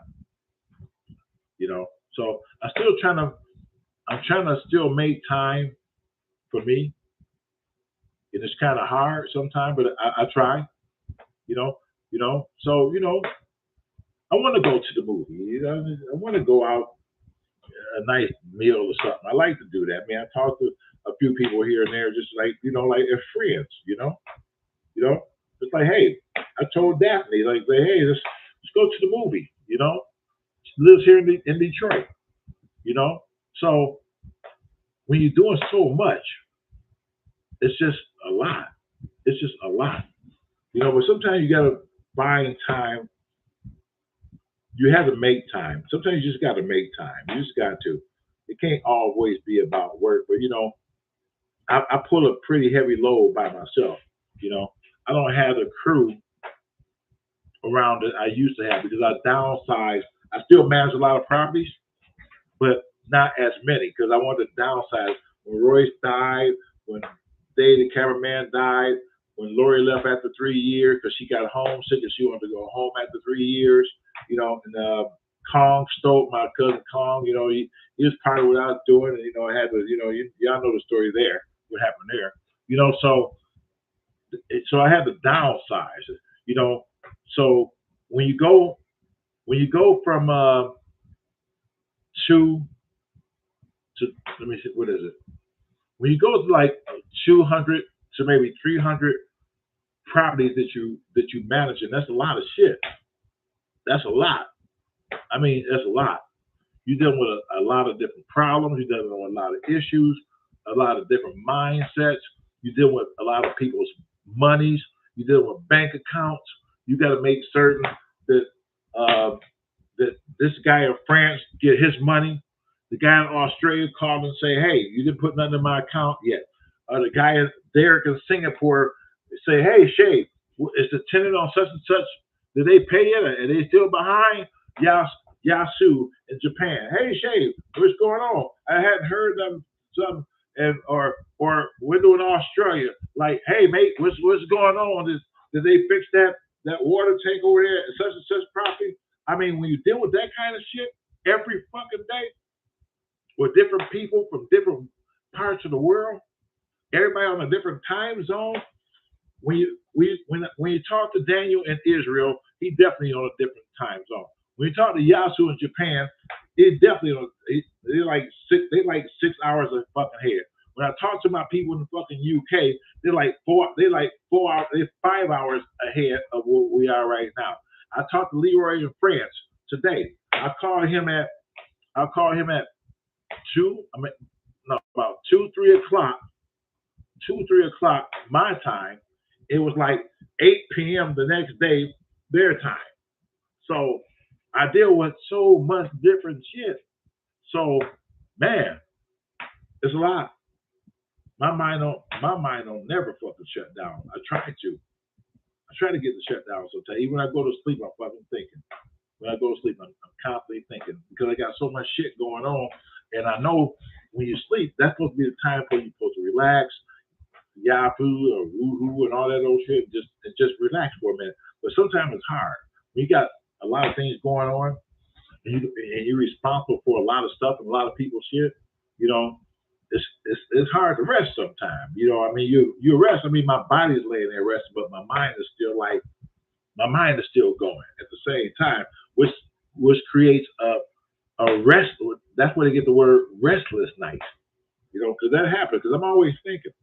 Because there's always somebody trying to do something different. There's always some tenant who's trying to fucking get over on you. You got those tenants going to always fucking bullshit you. I got you, Mr. Woods. I got you.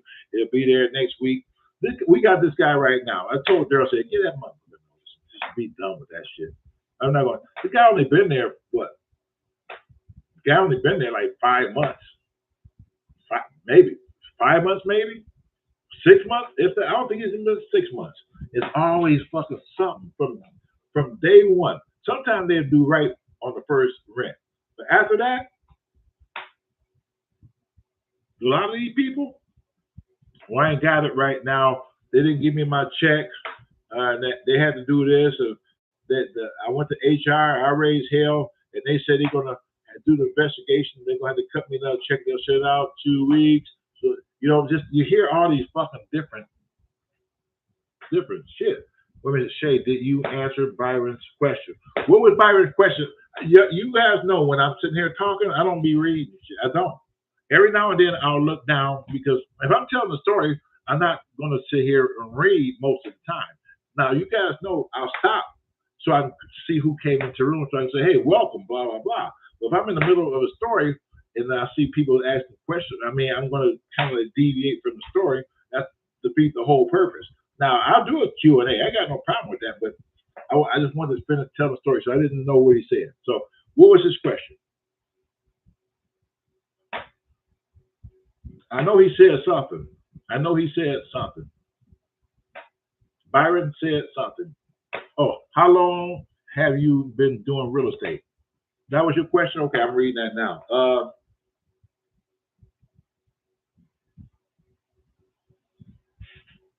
I started in 2001. Yeah, 2001. I was actually when I really got into everything, I think I was 40 years old, 40, 41, somewhere around there when I started. So I started late. I didn't know shit about this. Nothing. I knew nothing about real estate. Not a damn thing. Nothing. I mean, absolutely nothing. But everything I learned about real estate has been like trial and error. You ask some questions, you do some research here and there, and just that's it. That's how I learned. Just asking questions and trial and error. So yeah, since 2001. Yeah. And it was a slow process because I struggled up until that point. Y'all guys know my story. I fucking struggled. I struggled like shit. My last job, I was only making like $10 an hour. I came in, and that was 1991. I came in this job, that one job, in 1991 at $5.65 an hour in 1991, and I was there by my 10th year. All I was making was $10 an hour.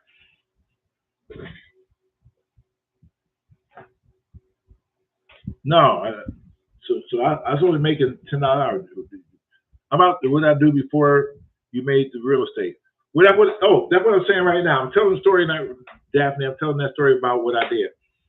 So I worked in bullshit jobs for years. Mostly I was a security guard.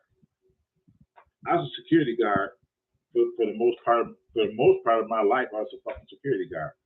My first job, real job, was with Guardian Security, and that's when I was making $3.35 an hour with Guardian Security as a security guard. $3 minimum wage, $3.35 an hour. And then I was there for a while, and then I ended up getting with Urban Security. When I got hired at Urban Security, I was there for a few years. I was making $4.65 an hour when I started with Urban Security. $4.65 an hour. Did you? So I did a lot of odd shit over the years. I never really made no real money on the jobs. I didn't have the experience to do a lot of shit.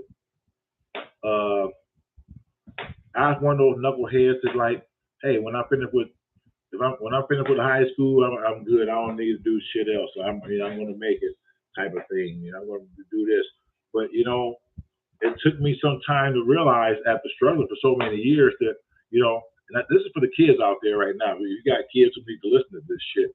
If you don't have if you don't have an education, if you don't have some type of education, you're gonna be limited to what you can do and where you can fucking go.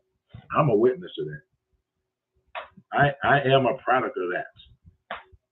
Without a proper education, your life gonna be fucking hard.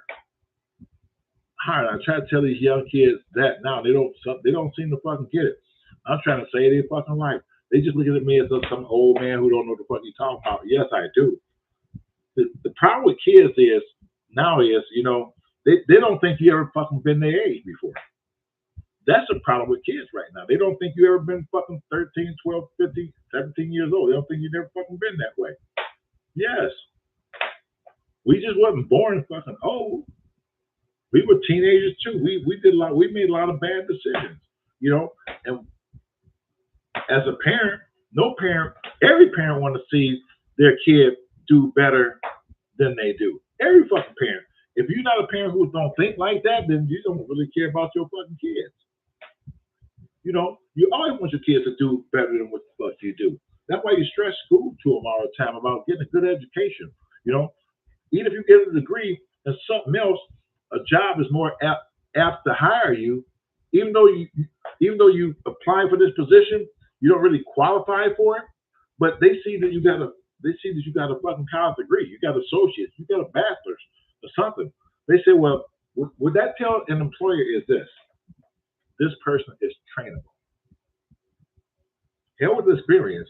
They're looking at the fact that you went to school and you got a degree, and that took some studying to get to this fucking point to earn this degree. So employer gonna look at you and like, yeah, we can train this motherfucker. He got a college degree. He ain't no dummy. So that means he can learn. So think about that. This is all for all the kids out there. Don't take this education shit for granted. If you get past high school, get into a trade school or a college, or even fucking the military, just do something. Get off the fucking streets, because there ain't nothing out here. It's different out here than what it was when I was growing up.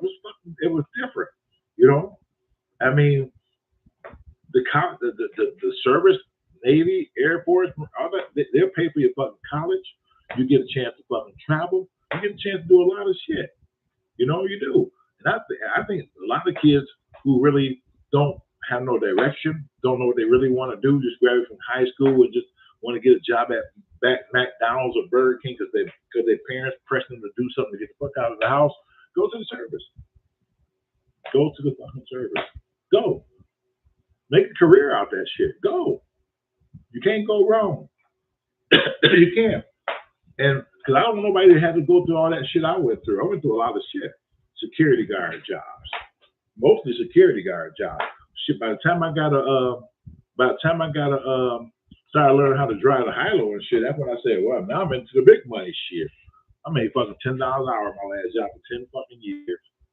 10 years, $10 an hour. Job $7.50 an hour, $8.50 an hour. Just wow. I think the most money I fucking ever made at one time, an hour, was I worked at ProTrans International. That's when I worked at 2 jobs, full-time jobs. I crowned enameling on 7 Mile and Mount Elliott on the corner. They're not there anymore. I'm making $10 an hour there. I worked from 6 in the morning to 4 in the afternoon. So I'll be the first one at the time clock at 5 minutes 4 because they let us punch out at 5 minutes 4. The line was like people were ready to get the fuck out of there. So I made certain that I put my product up, put my high-low up, put my high-low on charge, and I would make certain I was the first one at the time clock every day at 5 minutes to 4 with my time card in my hand so I can punch that damn thing so I can get in that damn car and ride all the way out to Romulus. On Wick Road in Middlebelt. If you're from Detroit, you know what I'm talking about. You know there's a distance between 7 Mile and Mount Elliott on the east side of Detroit to get from 94, get to 94 traffic from from Davidson to 94 to get on there. And it's traffic, it's rush hour. And I got to go all the way out to fucking ProTrans, which is on Wick Road, Middlebelt. So I had to get on the Southfield and take Southfield to E-Course Road. I get off at E-Course Road. When you go down to E-Course, there's a light right there, and you make a left at that light, and you go down to Wick Road, and you make a right on Wick Road, and ProTrans is like 5 buildings when you turn. It's still there. It's like 5 buildings when you turn right on Wick Road, and I had to be there at 5 o'clock. Remember, I just got off at 4 o'clock from 6 to 4 working at Crown. Now I had to start here. At $11 an hour from 5 to 1:30 in the morning. 5 to 1 freaking 30 in the morning. Remember, I just put in from 6 to 4. Now I got to work from 5:30 to 1. These are 2 full-time jobs. I did that.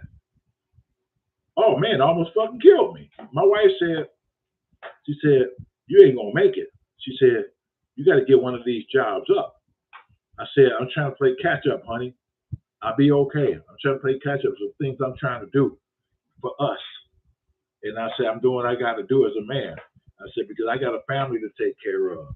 She said, do what you got to do. I support you. And that was it. She was concerned about burning both and the kennel with 2 full-time jobs every fucking day for 3 months. 3 months. And I only did that because when I started at ProTrans, the medical insurance didn't kick in. I had Pam on my medical insurance at Crown. So I didn't want to quit and kill her medical insurance. So I only kept working so my wife can have medical insurance. I didn't care about me. Because women like to go to the doctor all the damn time. You know, they feel they get a fucking earache. They go to the fucking doctor. My wife loved to go to the damn doctor. And she's like, I thought her and the doctor was having a fucking affair. She was going there so much, but she just really took care of her body. That's what she was. She always getting fucking checkups. Matter of fact, her doctor ended up being my doctor over the years. She made me an appointment. She went in with me, made certain I went down there. Dr. Lauder. He's my doctor to this day, and because of Pam. So yeah, I did that shit 2 full-time jobs, and so by the time my insurance kicked in at ProTrans, then I put my 2-week notice in at Crown. So when I put my 2-week notice in, I said, okay, I only got this one job to worry about. So now I'm not making $10 an hour. I'm making $11 an hour. You know, I'm going out further, burning more gas. What sense did that fucking make? But I just felt like it was a change. I just felt like I'm doing something and I'm moving in a different direction. Okay, I might be losing a little bit of money, but I'm not stuck here. Maybe some opportunities here where I can grow here. And that's what my mind said. That was my way of thinking. You know, so I was there for a while. So between that type of stuff, security guard jobs, it's just it was rough. It was rough. But then this is how I got into this. Now check this out. As Pam would say, look how God do. That's what Pam would always say. We was renting for like fucking 17 years. Like 17 years we was renting. 17. That's a long damn time to rent. And so we had, I had to say it, our landlord wasn't shit. Well, Mr. Cornish, I liked him. He was cool. But his wife, oh my God. That lady didn't like nothing, nobody. She didn't want to, she did hardly want to, when you call her about a fucking problem with her property, she would think that you was a problem and not that her house was breaking down. That's how she was. Every time she did something in that damn house, we get a letter saying the rent was going up another $40 because they did this or they did that. It was always like that. I said, man. And I was pigeonholed at that time because I really wasn't making no money. I wasn't making enough money to even turn around and to buy a house, to get a loan. So one day, after 17 years, they came over, her and Ron, her husband came over and said, well, we sell all our properties, blah, blah, blah. And since you've been here 17 years, blah, blah, blah, we just went to the tenants first and said they want to buy the property before we try to put it on the market. I said, oh my God. I can't buy no damn house. I got like maybe $200 in my fucking savings account. And they wanted 17,000. Said she, you might have been telling me 17 million at that time. And I didn't know what to do. My back was against the wall once again. You know, once again, my back was against the wall. Education, kids, education. Get it? So my back was against the wall. So I started going to the fucking banks. And I tried to apply for a loan here and there. I went to like Chase, I went to Bank of America, I went to Comerica. Shit, I think I even went to fucking PNC. And because I really wasn't making no money, had no collateral, my credit wasn't really that good, you know, nobody would give me a loan. And I told Pam, I said, well, it looked like when they sell this damn house, somebody gonna either go up on the rent or make us move. And then she said, call your credit union. I said, call them for what? She said, just call them. Ask them see if they give you a loan. I said, fuck, the banks turned me down. Why would the credit union give me a loan? She said, well, you get Christmas loans every year and you pay them back. I said, honey, Christmas loans ain't the same thing as trying to buy a damn house. She said, you never know until you call them. I wasn't even thinking about it. I gave up. Just tell you where my mind was. But because of my wife, I made the call. Well, Bob Dooley, who was my loan officer over the years, ended up being the vice president of the credit union. So when I asked for Bob Dooley, because I thought he was still a regular loan officer, I didn't know he had went to vice president. And they said, well, Mr. Dooley is the vice president. Is there a message? I said, yes, I need to talk to him. This is Mr. Woods in Detroit. He said, well, I said, no, I said, if you tell him who I am, he will talk to me. He will talk to me. He will. Me and him have a really good relationship. He used to be my loan officer. He said, I'll see, sir, but I can't guarantee. I said, no problem. He gets on the phone after 2 minutes. Hey, Mr. Woods, how you doing? I say, Bob, I say, congratulations, first of all. I hear you're the vice president of the credit union now. He said, yeah, it's been a long journey. I said, yeah, man, I said, I'm proud of you, man. You know, I said, you've been my loan officer for years, man, and to see you grow like this, man, I said, I'm really excited for you, man.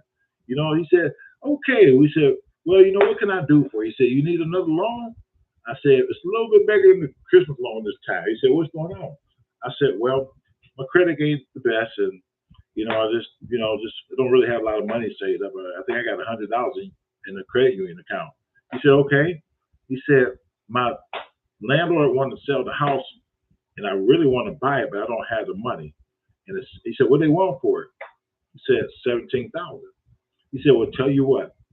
He said, I've known you for a long time now. I was your loan officer. He said, tell you what.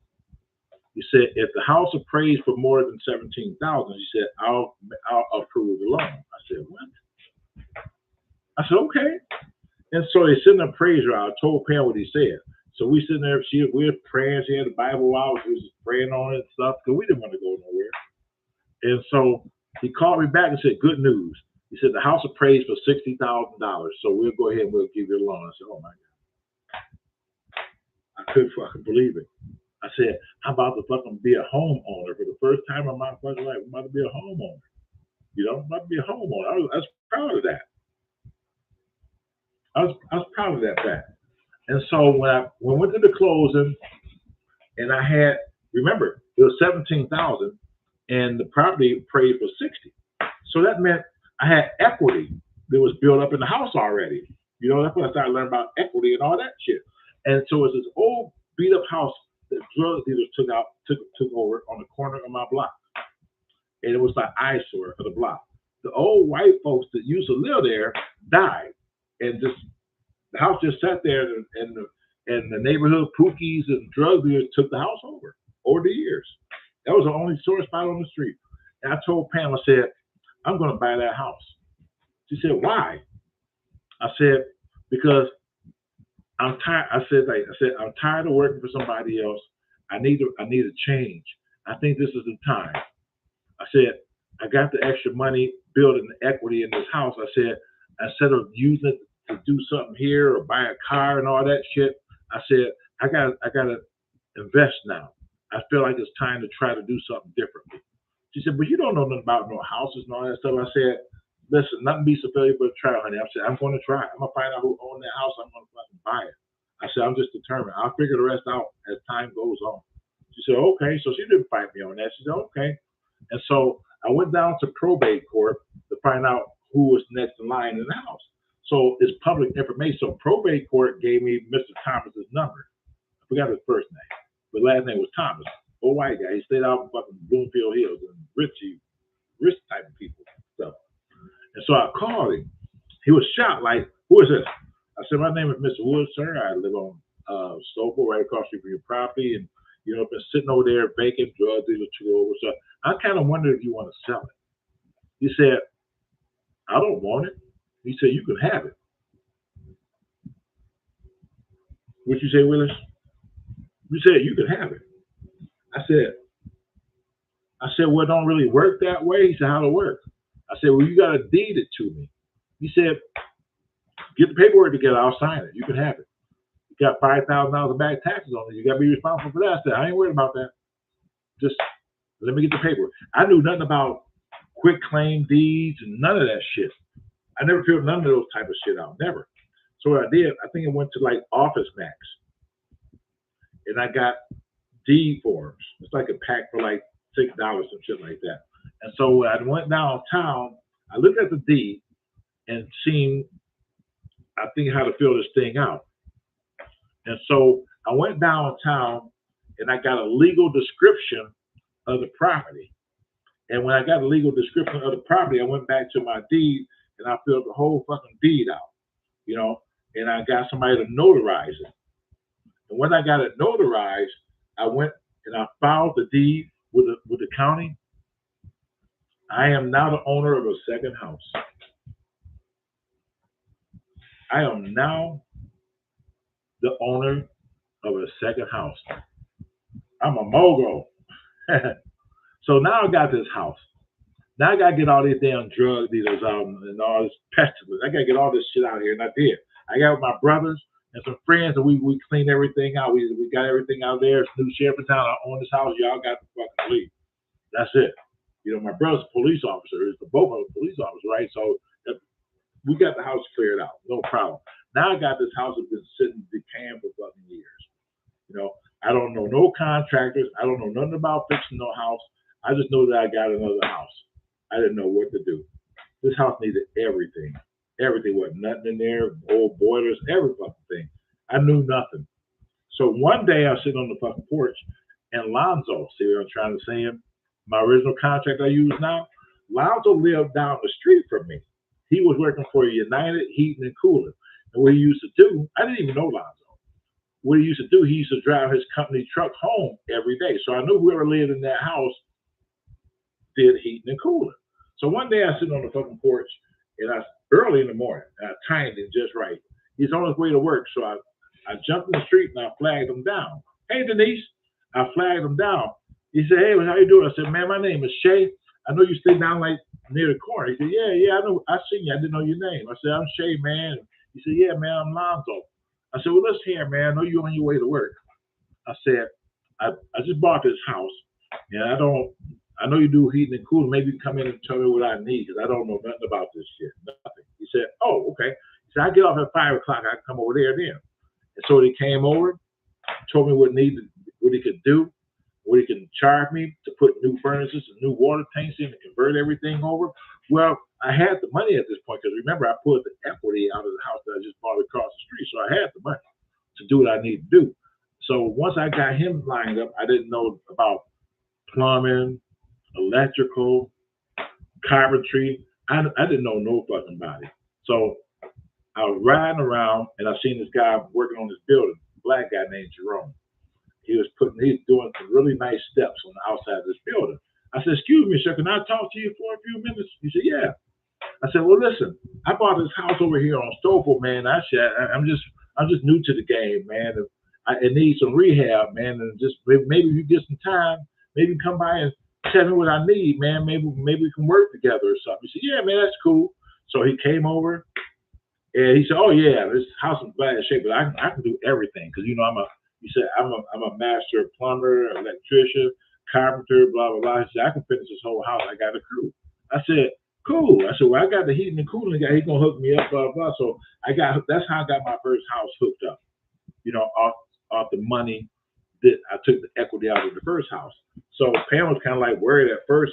I said, well, I still got money left over. I said, I made an agreement with the county to pay the $5,000 in back taxes. Well, I didn't have to pay it all at one time. They said I can be on the payment agreement, which is fine. So the payment agreement was $240 a month until the $5,000 was paid for. Well, now I got the house fixed up now. Now the house is fixed up. I'm ready for my first renters. I rented the upstairs out for $650. I rented the downstairs out for $650. That's $1,300 that I was getting out of this house. Remember, the house was mine. I didn't have no mortgage, none of that shit. The house is mine. It's free and clear. So I'm making $1,300 a month on this house. So out of $1,300, I turned around and took $230 out of that to keep going towards the taxes until that was fucking paid off. And so now I got the fever. And it was another house that was coming up down the street that was been sitting empty for a long time. And Pam said, well, we can go ahead and fix this house up now. It needs a lot of work. I said, honey, it's a house down the street, and I want to try to go down there and see if I can make a deal and buy it. She said, let me see this house. I took her down there. She said, oh, this house is worse than that house. I said, but I got somebody who knows how to fix them now. She said, what do they want for this house? I said, they want $18,000 for it. She said, well, you just put a lot of money over in that house. You got that house going. I said, I got a few dollars left, but what I'm going to do, since that house is done, I'm going to pull the equity out because I don't owe shit. So I'm going to pull the equity out of that house. I'm going to pull like $40,000, $50,000 equity out of that damn house. You know, I have a little note, but I still let the tenants be paying the note. I'm good. I just want to buy this house. She said, oh, okay. And so I went and I got that house for like $18,000. And I fixed that house up. And it was a 2-family flat. I did the same thing down there. And so now I got my house that I got from my landlord. I got a house across the street. Now I got the house down the street. Well, Billy's house next door to me, my office right now, it was a family house. Their mother died, and there was 5 brothers. Nobody could come to an agreement on what they need to do with this house, because everybody wanted the house for themselves, and nobody would want to they didn't want to pool together. So they lost the fucking house. They lost their mother's house. And so it sat empty for a minute. Somebody stripped it out. I'm right next door. But I ended up buying it. So I ended up buying that house for like, I think they wanted $17,000 for it. So I ended up buying that house. It was a 3-family flat. So now I ended up buying that house for like $17,000. right next door. So I got mine, the one next door, the one across the street, the one on the next block. I said, oh wow. I said, and I'm still working now. Remember, I'm still working. I didn't feel comfortable enough to quit working yet. Even though I had these incomes coming in, I didn't think it was enough for me. I said, well, I got 3 or 4 different incomes coming in out property now. So I don't feel comfortable enough to quit my job yet. So I'm gonna keep working. What I did, I think I kept working for about shit, maybe another year. But within that year, I still found some more deals that I was still buying some shit, even when I was still working. So I'm riding down the street one day. Now I got like 5 at that time. So I'm riding down the street on Monica, and I seen this house. I said, nice looking house. That's during the time when things was really cheap. So I said, man, it had Treasure Homes was selling this house. So I said, So I called. And the house looked fucking beautiful outside. It looked really nice. I said, they want some money for this. So I called and said, hey, listen, I'm in front of your house at one cent, blah, blah, blah, blah. I said, you got a for sale sign. What's the sale price? He told me $4,900. I said, huh? Yeah, we deal with certain types of homes and we sell for that. I said, $4,900. I said, man, where you located, man? I'm on my way. He said, you're on your way? I said, I want to buy it, man. I really want to buy this house. Like, where's your address? Let me come. I'm going to the bank, man. I'm going to get this money. I was shaking like a leaf. He gave me his address. He's out in Oak Park. I'm in the west side of Detroit. I went to the bank. I got $4,900. I almost stuck that damn place up. Like, here, give me the money. I'll give you a receipt. I was trying to help him get that damn thing because somebody gonna call about this house. So I finally made it to his office. I parked and I ran fast. I was like Happy Feet. I got in there. Lady said, can I help you, sir? You okay? You want some water? I said, I'm looking for Daryl Sanders. She said, you okay? I said, yeah, I told Daryl Sanders I was on my way about a house I'm trying to buy now. She said, hold on for a minute. She's taking her old time, like, hurry up. She said, well, Daryl Sanders said he'll see you now. As soon as I came in, I said, how you doing? I took that $4,900 out of my pocket. Wow, I stepped down and they said, what's that? I said, I'm buying that house, man. It's writing paper. Because I knew that he's going to start getting some calls. It's all right. He said, it's going to be okay. Take your time. You all right? Did she go in the house? No, I ain't going to the house, bro.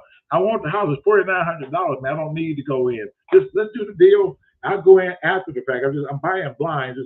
Brother, his phone started ringing. Oh no, yeah, I'm in the office right now. Somebody doing the paperwork on that house right now. He hung up. I said, see, phone rang again. Somebody was calling about the same. Before I left, he got 10 calls about that house before I left that damn office. I was on top of it, and I got that house for $4,900. And when I went in there, it was that house where we scared the shit out of Lori. That's when Lori first came here. I got that video too. We scared the shit out of Lori. We said, well, we set it up. She didn't know Dave was hiding in a closet in this vacant house. I said, listen, I told Dave what we was going to do. I said, you go ahead upstairs and hide in the closet, and I'm gonna have her do the Shay show, and and look around at the houses and stuff. This will be an experience for her. He said, okay, we can do that. I'm a Gemini. We can do that. And so she said, where's Dave? I said, Dave was busy. And I was going to go pick him up after we look at this house. We're going to pick him up. I said, oh, okay. I said, go ahead and do the Shay show. So she said, hey, I'm Gloria from the Shay show, blah, blah, blah. I laughed my ass off because I know Dave upstairs hiding in the fucking closet in this vacant house. I know he up there. And so the first door she went to downstairs, I said, listen, even in the vacant houses, it could be squatters in here. It said, the first thing you always do, knock on the door and say, hello, say hello twice. She said, what's my answer? I said, then you run. I said, nobody answers, go ahead, just go in. That's what we do. You say you watch the video. She ain't watch the video. And so by the time we got upstairs, I knew Dave was in that closet. And then she got ready to go in there. Yeah, this roomy up here. And this is a nice closet. She grabbed it there and said, hey, what did I tell you? Didn't I tell you always knock? She said, I think it's a closet. It could be a crackhead in the closet. Knock. If somebody don't say nothing, then go in. She said, oh, okay. So she not in the video. I'm gonna post find it. She knocked on it. She said, "Hello, hello." As soon as she opened up the door, they said, "Gotcha!" like that. And she jumped out of her fucking skin and she dashed to the upper room right in the middle of the fucking video. Oh my fucking God. She shrieked. Oh, you think somebody had put some fire in her ass, but she just and she came.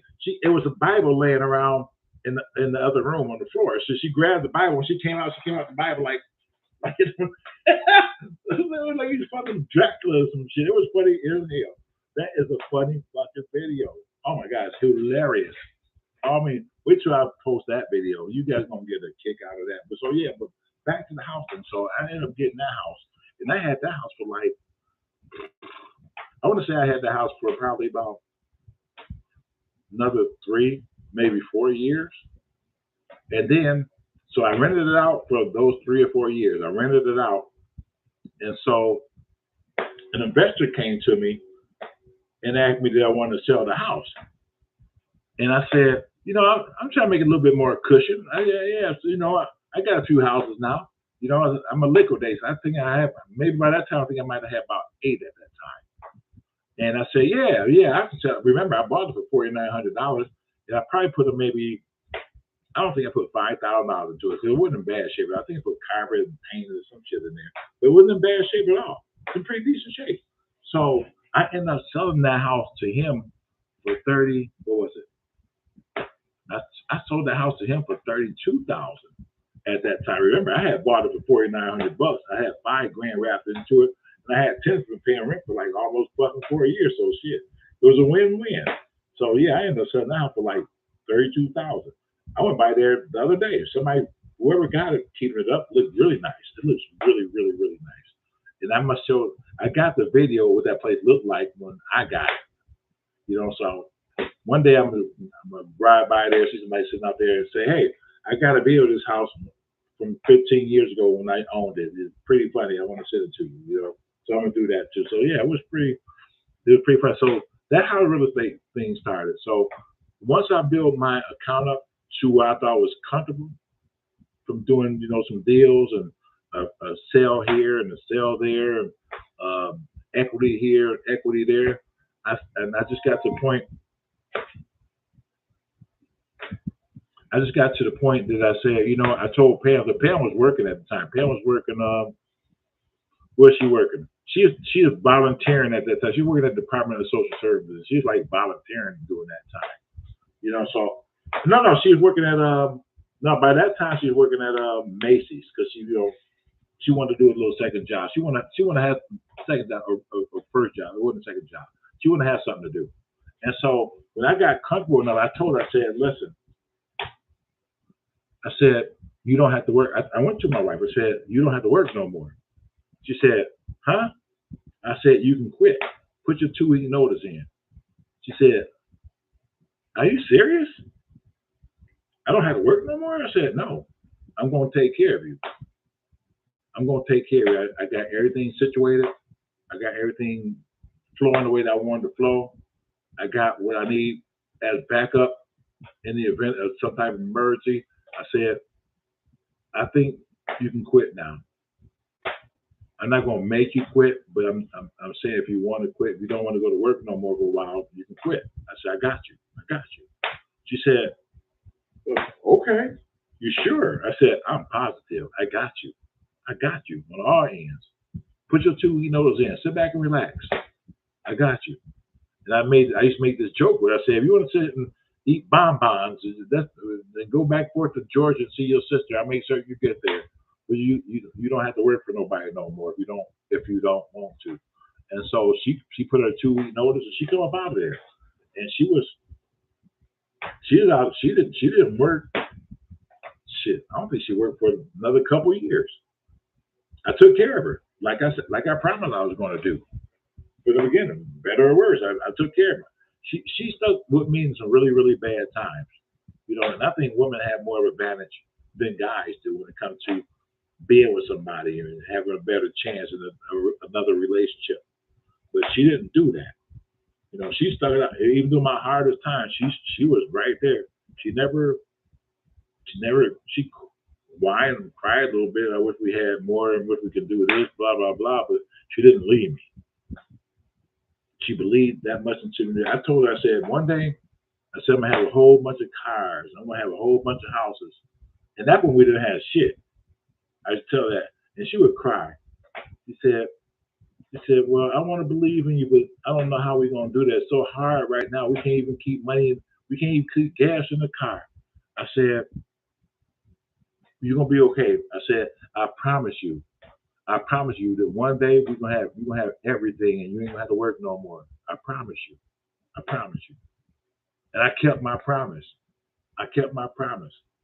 I worked my ass off so she didn't have to, unless she wanted to. And my wife did work for a couple of years easy. Took care of her. I made sure she had whatever car she wanted. I made sure she had it. I made sure she had it. When she tell me that I'm getting homesick, I'm not homesick because she lived here in Detroit. Both her sisters live in Atlanta. And so when she said, I'm getting homesick, I'm not homesick. I keep saying homesick. She said, I miss my sisters. I want to see my sisters. I said, no problem. I got you. She said, what? I said, I'm gonna arrange everything, honey. I'm gonna arrange everything. I got on the phone. I said, when you want to leave? She said, whenever you set it up. I said, I'm setting this up for you to leave next week. I went on there, line, I set it up. And I didn't want her to kind of wander around the airport trying to find where to go, because I know my wife. She eventually would have got there, but I wanted her to just really get there without having to thinking about it, and carrying luggage and doing all that shit. So what I did, I set it up for her to get a wheelchair. So as soon as she got out the car, there's a wheelchair waiting for her right there to wheel her right to the gate. And I had it set up for a wheelchair to get her when she landed in Georgia, to get her when she got off the plane. The wheelchair is right there waiting for her to take her down the luggage and get her shit. So I want to make certain that she was comfortable. I want to make certain that she didn't have to really worry about nothing. I just want my wife to just be worry free and not worry about nothing. Have a good time. And I'll see you when you get back. So she would call. She used to be down there for a week. And she would call. We'd be on the phone every single day.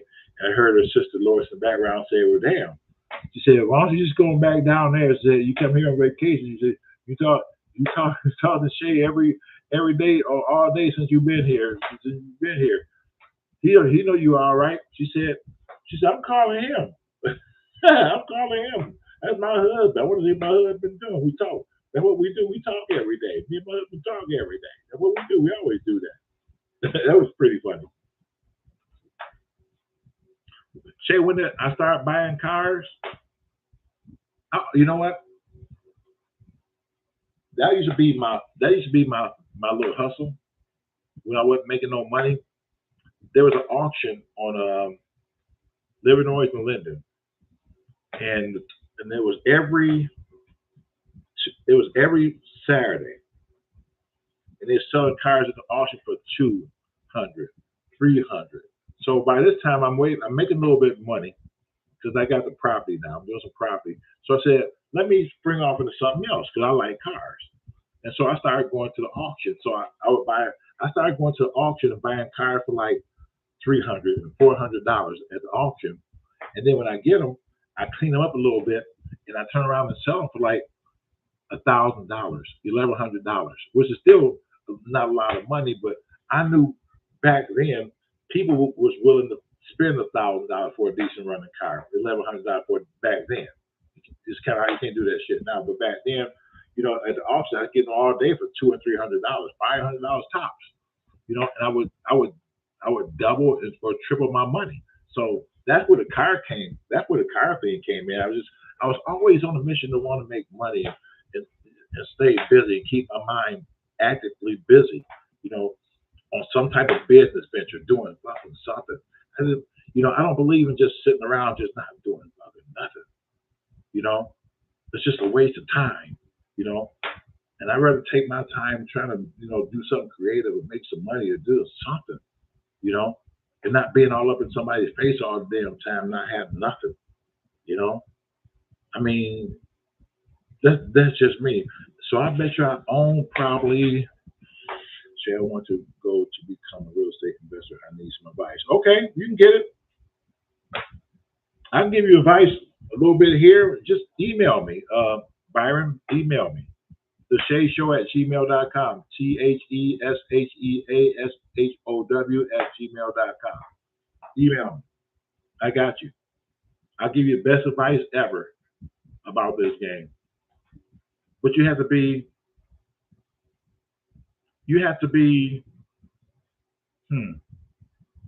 like with anything, you have to be dedicated. You just, I know people who want to get in this game and think they're going to make money like right off the rip, but it doesn't work that way. And then people like that get frustrated because they think they can come in here and start making $1,000 a week or $10,000 a month off the rip. It doesn't work that way. Hard work makes it that way.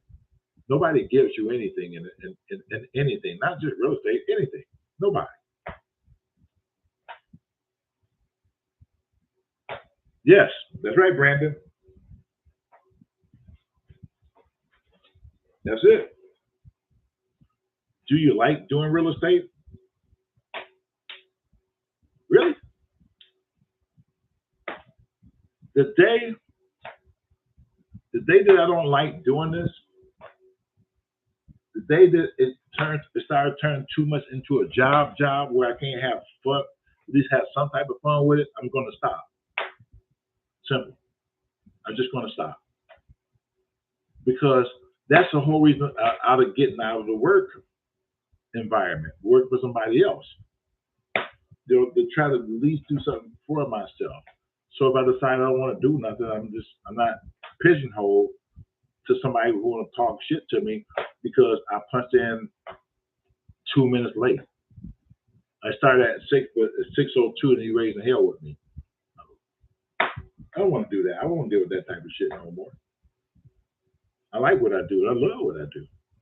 But and sometimes when you guys don't see me on the internet, people ask me all the time, well, Shay, I haven't seen you on the internet in a month.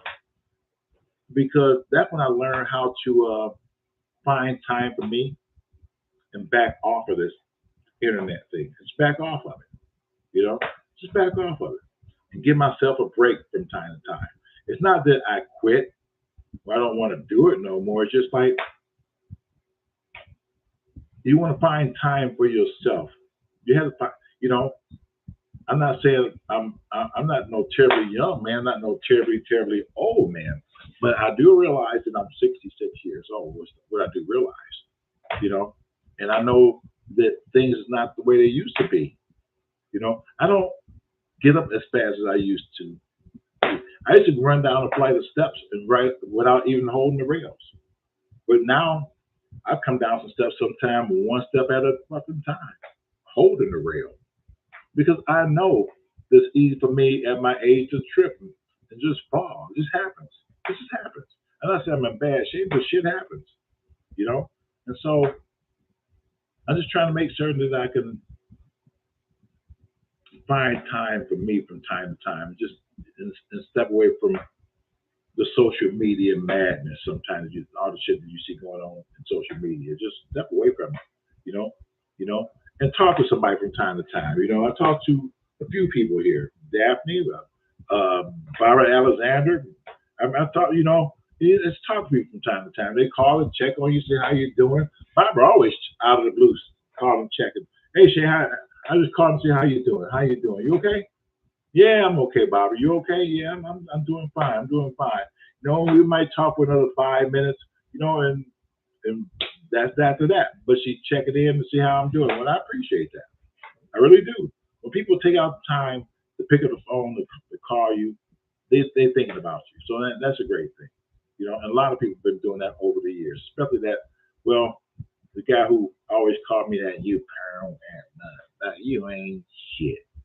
Yeah, you won't fix them houses up, man, putting them folks up in the house like that. You won't even change the damn light bulb. What kind of nigga is you? Oh my God. One day that guy called me, right? One day that guy called me. I was doing a live. And I said, "Oh my God!" I said, "It's him. It's fucking him." And I put it on. I put it on fucking on speakerphone so people could hear it. I said, "What you say?" "Yeah, you heard me, you permware brother." I said, I'm gonna make y'all not making this shit up." I mean, right live. Wait till I find that video. When I find that video, I'm gonna post that damn shit too. What is an update on Doc's Place? Oh man, Doc's Place. Doc's Place. Uh, we you know, it's a lot of money being spent over there. When I first seen it, when I first seen it, I said, I told Doc, I said, I don't know what your pockets look like because I know you're trying. Because he had bought that 6 unit. They ended up selling for like, I think he wanted 499,000 for that building. I think he might even, I think he might even pay close to that for that building, but it needed a lot of work. I got a lot of videos over there, so it got to the point it need the last couple apartments really needed some work. I mean, and I had to take Pookie them out of there because he's trying to save some money. And I said, well, if I get the Mexicans in here, they're going to charge you X amount of dollars, bro. I'm just telling you. So for the last 3 apartments, I think he wanted like, what do you want, 50,000? Was it either 50 or 52,000 to do the last 3 apartments? You know, so of course that sent Doc into a tizzy. You know, when he told him that price, I said, hey, bro, I tell people all the time, if you're not prepared to get into the real estate game, especially here in Detroit, where some of these houses are, if you ain't got no pockets on you, don't do it. I say it all the time. Do not fucking do it. If don't buy no land bank house for no $2,000 or $3,000 unless you got $100,000 in your pocket. If you ain't got $100,000 in this, I see people buy these land bank houses all the time for $1,000, $2,000, $3,000, and they figure like, okay, I got a house, but understand that land bank give you a fucking year to get this thing together. Now I need $100,000 for the work. And I see so many people lose these houses because they don't have that kind of money. So when Doc told me about he bought this house, this 3-family flat from the land bank, when he said land bank, I said, oh my God. I didn't even fucking see it. I just knew how most land bank houses look. So you seen the house, y'all seen the videos. So I went over there and said, oh hell no. It's hard, definitely, it is. And so I said, hell no. I said, man, off rip, I said, this house gonna cost you over $100,000 to fix up. You think so? I just sent you the video. Look at it. This house gonna cost you over $100,000, bro. I said, I'll get some quotes, man. I don't want to get Pookie them up here because you're gonna waste money. I don't want you to waste no money like happened over there on the land. I don't want you to waste no money like you did that building over there. Let's let this be a fresh start. But you're gonna need over $100,000. I said, and I said, I didn't got nobody. I don't have nobody even coming here to even quote it yet. I'm just telling you for what I see what it's going. And that's just basic shit. That ain't top of the line shit. That's to get it up and running. That's not top of the line shit. That's Home Depot shit. You say, oh, okay. So I got Gil to come over there. And Gil gave a quote of 110,000.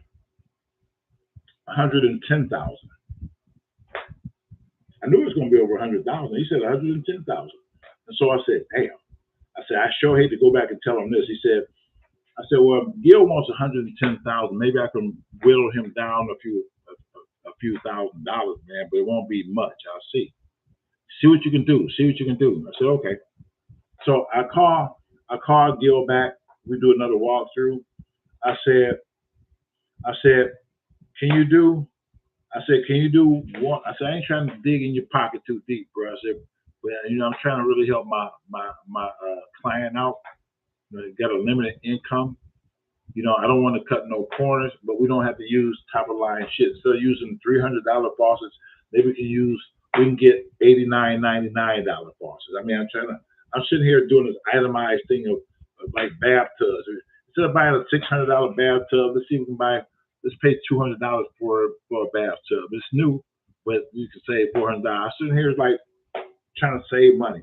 So we're talking about it. So he says, yeah, I can do 107,000. I said, okay. So I go back and say, hey, well, he can do it for 107,000. Well, by the time we got ready to start doing something, and by the time he let me know something, Gil was busy doing other bigger projects, so he couldn't get away. He couldn't get away. So by the time I got his money together to start working on the damn place, Gil was too busy. So we had to find these Mexicans who were in there right now. And so when they came over, I met Jerry, and I met him, really cool guy. And I knew he was going to be expensive because they work for some guy off of YouTube who do 12 houses, 12, 13 houses a year. So they do a lot of work for him. So I knew they wasn't going to be cheap. I said, they might be more than my guys. So he came out, and so he's trying to piece this together. I hate when people try to piece these damn jobs together. I know, just make sure you got the pockets for it, bro. So we ain't got to fucking try to nickel and dime this shit. I mean, this is real shit. You're going to invest, be an investor, you know? And so when he came out there, the place is gutted. Well, we got to do this. We got to do that. We got to do this. Drywall. How much for drywall? Drywall, paint, mud, tape, and paint. Yeah. Guess how much drywall? Almost 500 sheets of drywall in the house. About 500 sheets. That's a lot of fucking drywall. A lot. 500 sheets of fucking drywall. And then you gotta pay them over to hang all that shit, mud it. It's a lot. So we worked out a deal with him to do the painting, drywall, mudding. You know, this don't have nothing to do with the trim, none of that shit. So we worked out a deal with him to do 37,000. You see how fast this shit starting to whittle? 37,000. We got to piece it together now. So 37,000 just for that. This house needs a shitload of work. The electrical need to be done from scratch. And so I call Don, my first electrician. Well, he's kind of like semi-retired, but his son and grandsons are licensed electricians. So they all come over. And so they had to rewire the whole fucking place. Y'all seen the video. The whole place.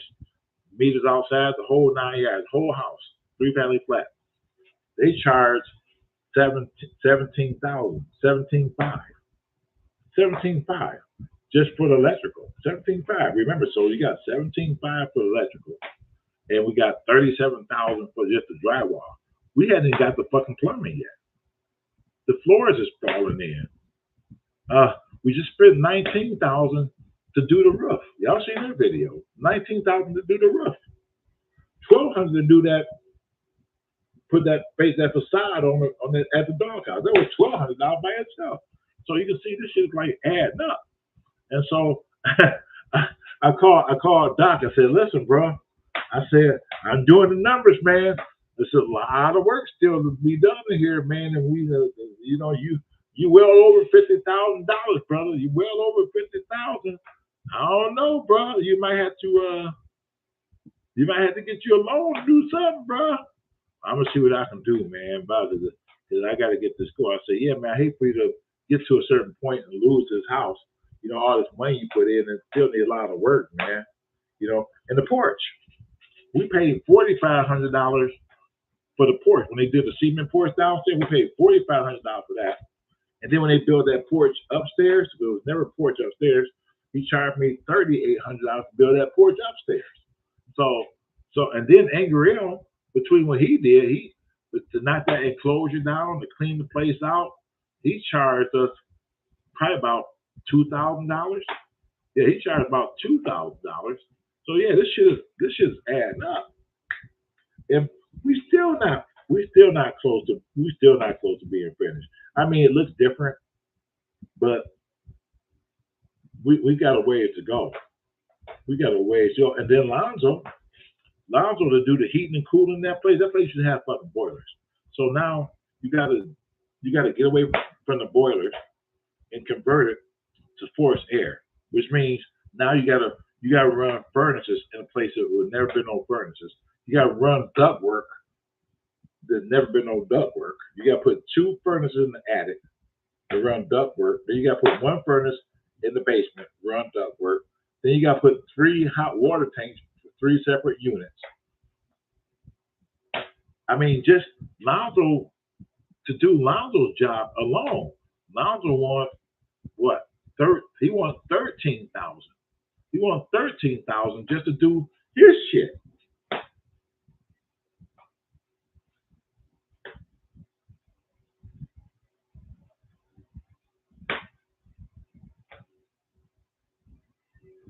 See, it's a lot. It's a lot. So yeah, so now he's freaking out. He's freaking out. I understand it because you got to start finding some more money. You know, we making it happen. You know, between the plumbers and the people like that, I'm trying to actually I'm trying to do a lot of negotiating with the contractors now to see if we can shave something off the other things that need to be done. Because I was going to let Chris do the floors, but the guys in there working, doing all the major work. So if I can play his price against Chris's price, just to save him a little bit more money, I'm gonna just do that. I like Chris. Chris is my brother from another mother. He really is. I made sure he get a lot of floor work. But right now, this guy is in a crunch. You know, trying to save money and try to rob Peter to pay Paul so he can finish his project. So if I can get this guy to do the same job, maybe $1,500 cheaper, then I'm gonna have to let him who's in there do it that way. You know, or if he said he can do it for this price, I can just come back to Chris and say, hey, Pookie said this is what he can do it for. I'd rather you do the work. So if you think you can do it for that price that he said, I'll let you do it. So I give him an option to still go ahead and still try to beat whatever it is, because I got somebody there working already. So if you got somebody there working already, I mean, the smart thing to do is let them keep going.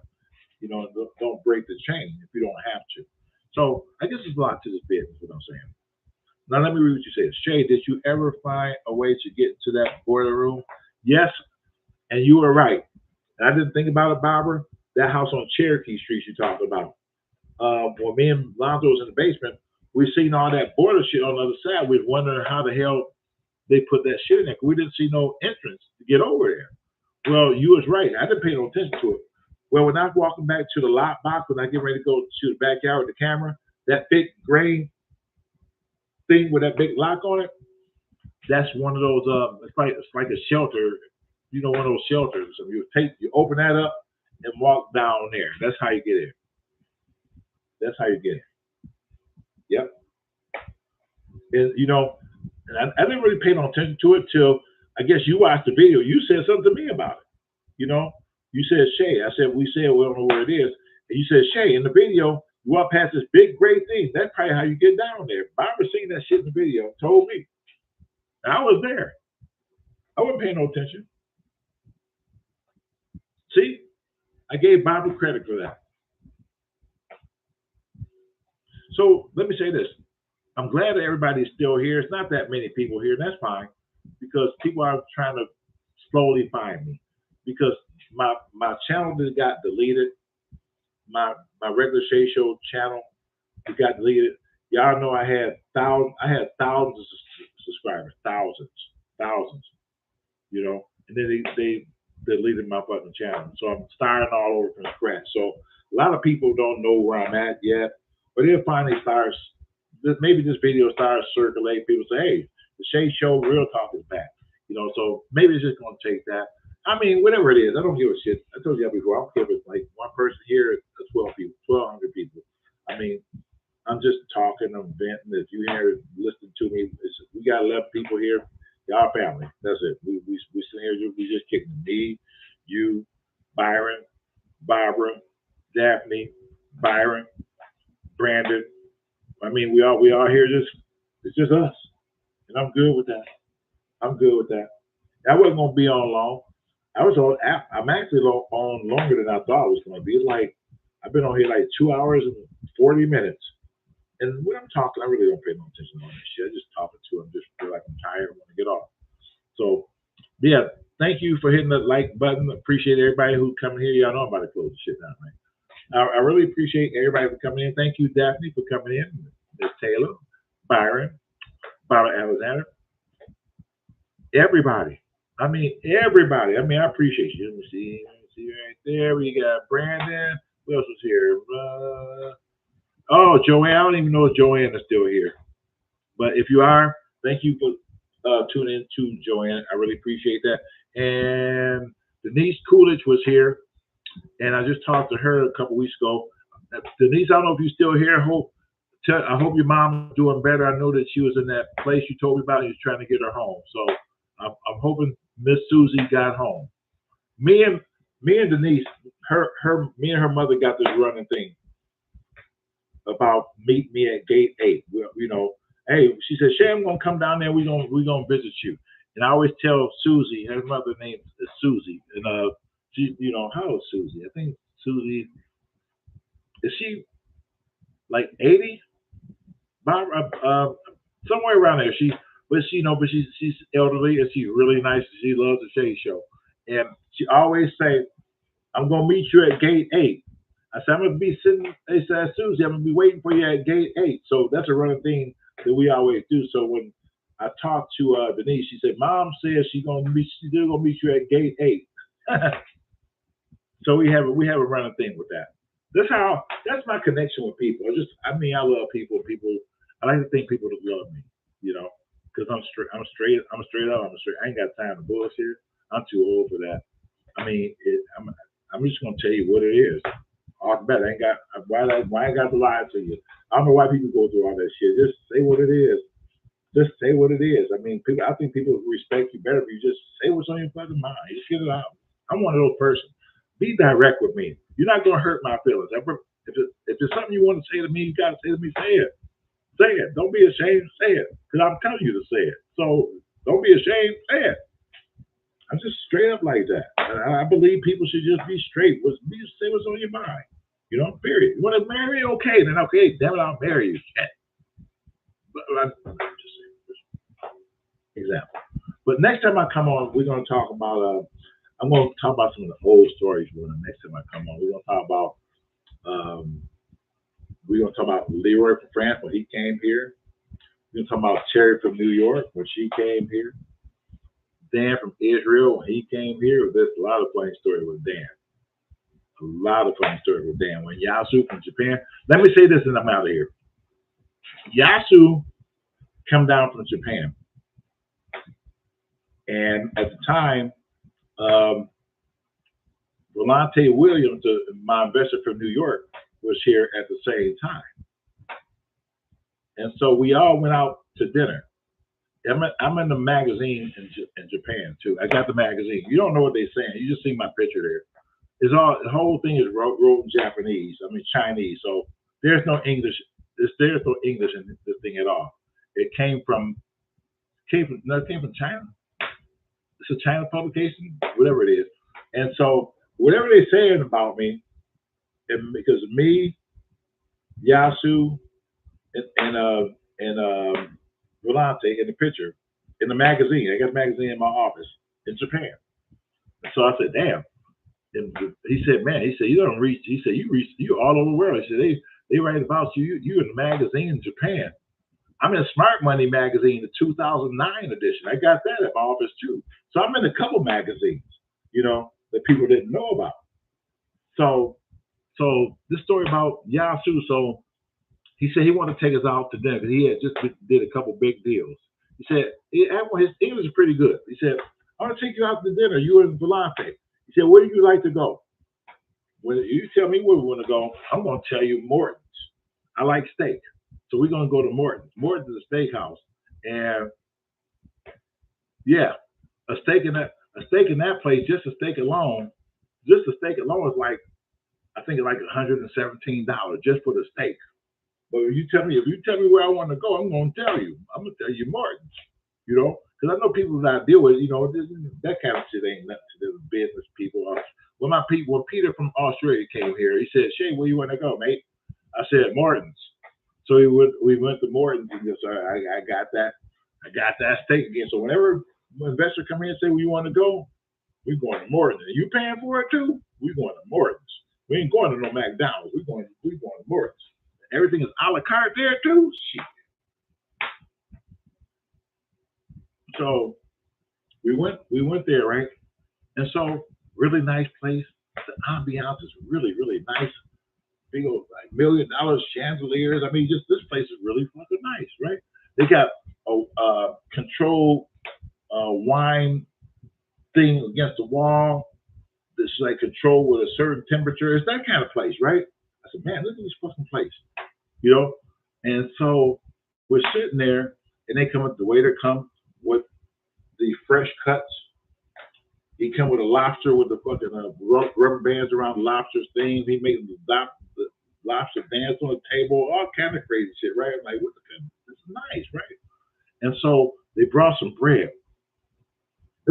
So I'm sitting here. I had to go to a restaurant. Let me go wash my hands and shit, whatever the fuck, So I know that Yasu, there was the bathroom. I said, it's right that away.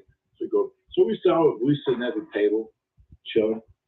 All of a sudden, they put the bread down. I grabbed, cut a piece of bread, and put it on my plate because they hadn't brought the food yet, right? Nice bread.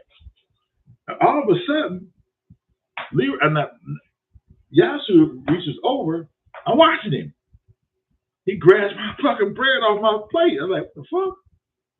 I didn't know what to do. I didn't know whether to slug him or like, what the fuck are you doing, dog? I didn't want to do the Detroit thing. I was just maybe he just made this mistake. And I said, Yasu, that's my bread. He said, oh, I know.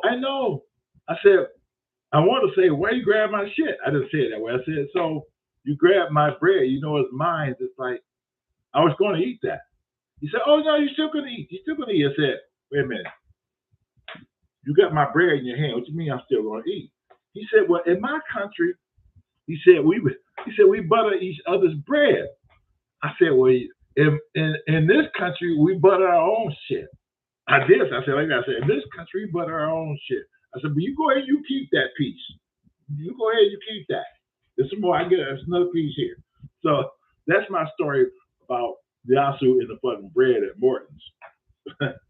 So I got to show you guys that picture too, with me in the magazine with me, Yasu, and Volante. So let me say this again.